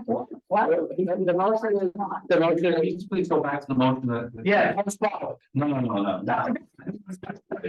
For the co-counsel, you haven't voted on that yet. There's no second. Look, I'm gonna make a motion after you to fire them, so you just go ahead and do it. Mr. Mayor, I'm trying to get us to the end of the line. Yeah, that usually happens at reorganization, but you go ahead. So you're gonna get to the end of the line. Yeah. The borough's been resolved because you guys voted to pay this guy off, right? Right. Irene was never gonna resolve my issue in Bel-Air. She just, it's not going to. Right, she represents our party, and he's conflicted, you know that, you guys. She represents the interest of the borough, not you, Mayor. Back down. You said you settle. She said yes, and she lied. She never said it. So she, by the way, last week. That's right. Look, Times. they'll still. But you give, if you keep. Second. There's no second. People are there. There's no second on the motion.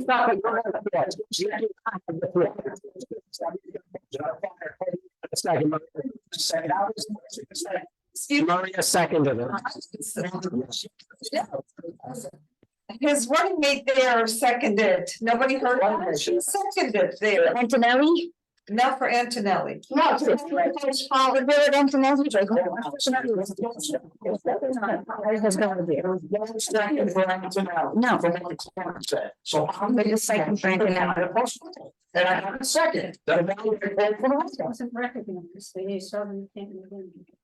We can just slow his down if you want, and then we just go back to yours. Yeah, you absolutely can. You can, no, the mayor's already got instructed, so go ahead. I don't understand. Look, I'm just trying to give.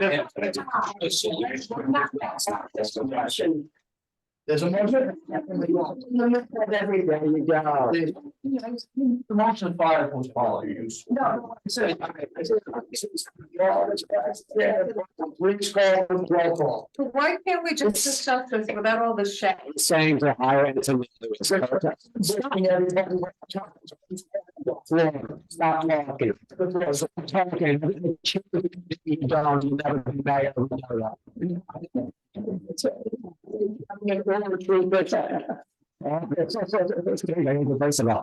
By the time you bring in Antonelli.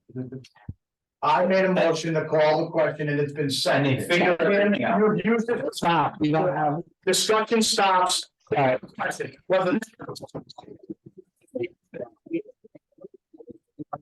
You could basically. This is What are we voting on? Hold on. No, it's, you guys know. It's already- Yes. Why are we making that motion?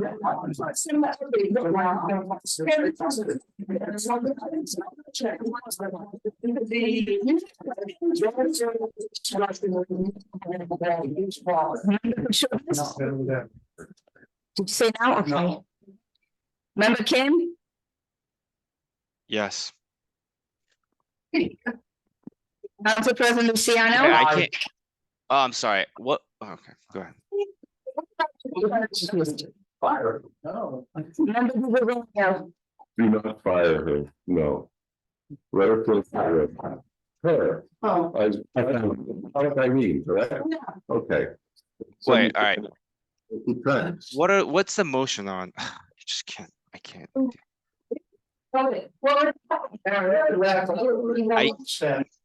I can't hear. I can't hear. There's too many people talking at once. None of it is unnecessary. All your motions have been taken. Bro. Stop. Stop. Stop.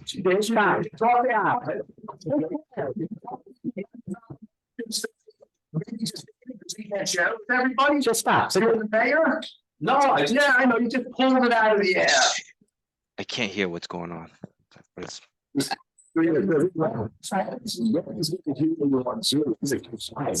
two no, one abstain. Nothing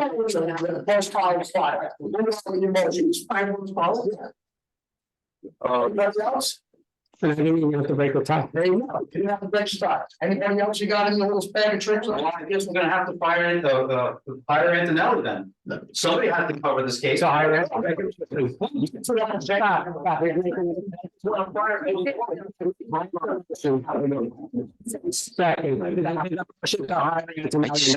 can't, I don't even understand what's going on.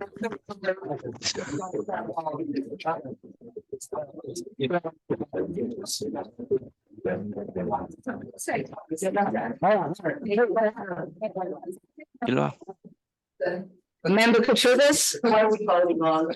The motion is Mr. Antonelli's firm, providing he'll even take this case. He may not even take it. I don't know if he. Oh, God. He returns to 75.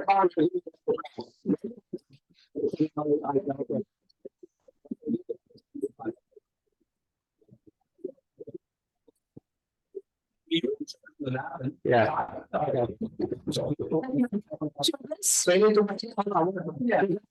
Stop. What is the motion? I'm sorry. the motion is to hire Antonelli to, since we have fired, Post Pollock. No. Council President Luciano, You just fired her? Member Simon? No. Member Di Gregorio? No, I make a motion to rehire. I'm making a motion to rehire. What's the law firm that, waiting to rehire. She'll take it since she's already been fired. Let them finish their work. The public people, you know what about all of this stuff. Clean off the streets. For crying out loud. Could only one person talk at a time? I can't hear over this speaker system. No, Chris, I'm making a motion to rehire Post Pollock and let her finish her. Yes, please do. I second that. Antonelli on his co-counsel as well. Why can't you do that? Sure, throw him in as co-counsel, I don't care. What? Why would you do that? Since graduating. Stop, everybody stop talking, stop. Chris, I say, go ahead. I'll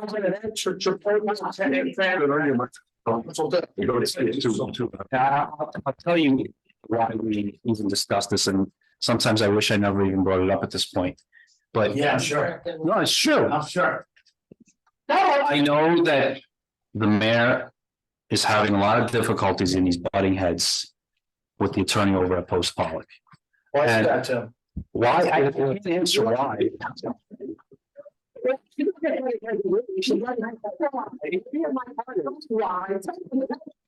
Councilman, It's insignificant. It doesn't really matter. It's not a matter of a game. It's not for one day. This is. It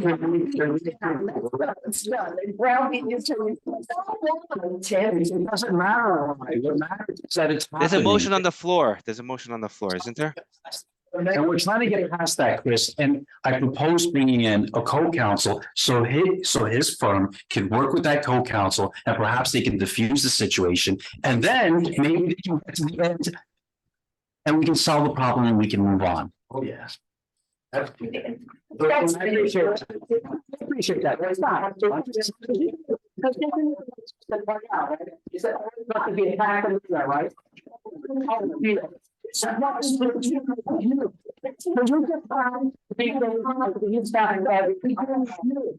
I believe the mayor's represented separately by different councils. Isn't he on the matter?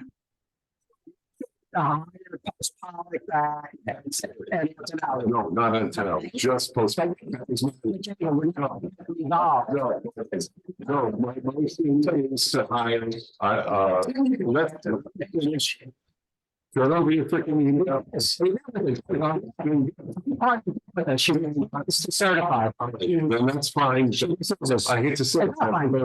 Well, Because she's playing games because of Marinello telling her to play games. Just. Mayor, there's a motion on the floor. I seconded Councilman DeGrorio's motion. That's a second. good. I believe that, Mr. Di Gregorio made a motion and I seconded it, but. Yeah, now it's Counting. for that. Stop. No. The motion was that he included, No, I'm just citing. I like clarify this. So, I'm going to,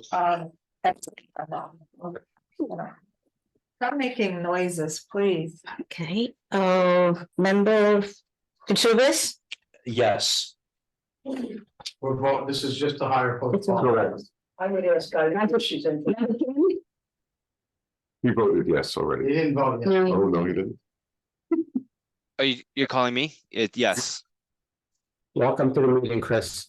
I can't hear what's going on when everybody's talking over each other. You're in this room, you hear me well. Council President, These meetings are gonna run so much smoother without you. It's really amazing. He continues.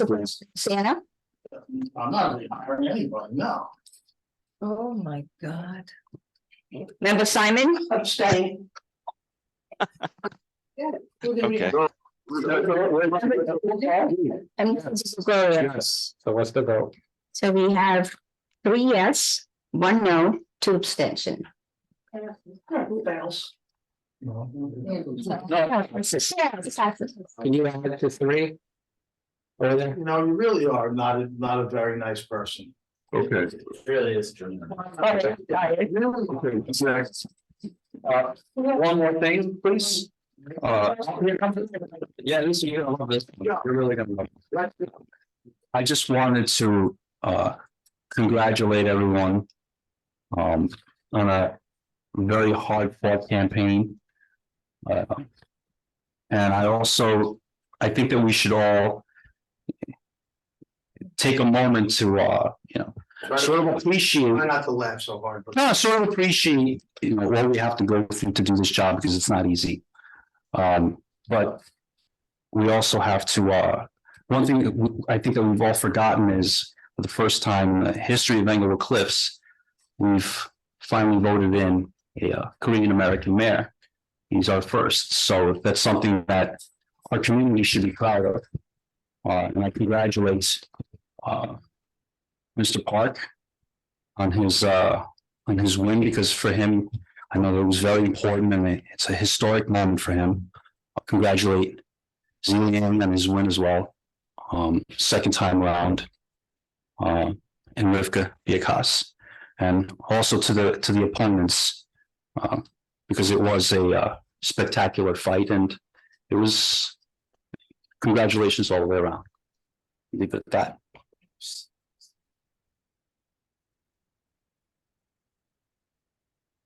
Move to the close. No.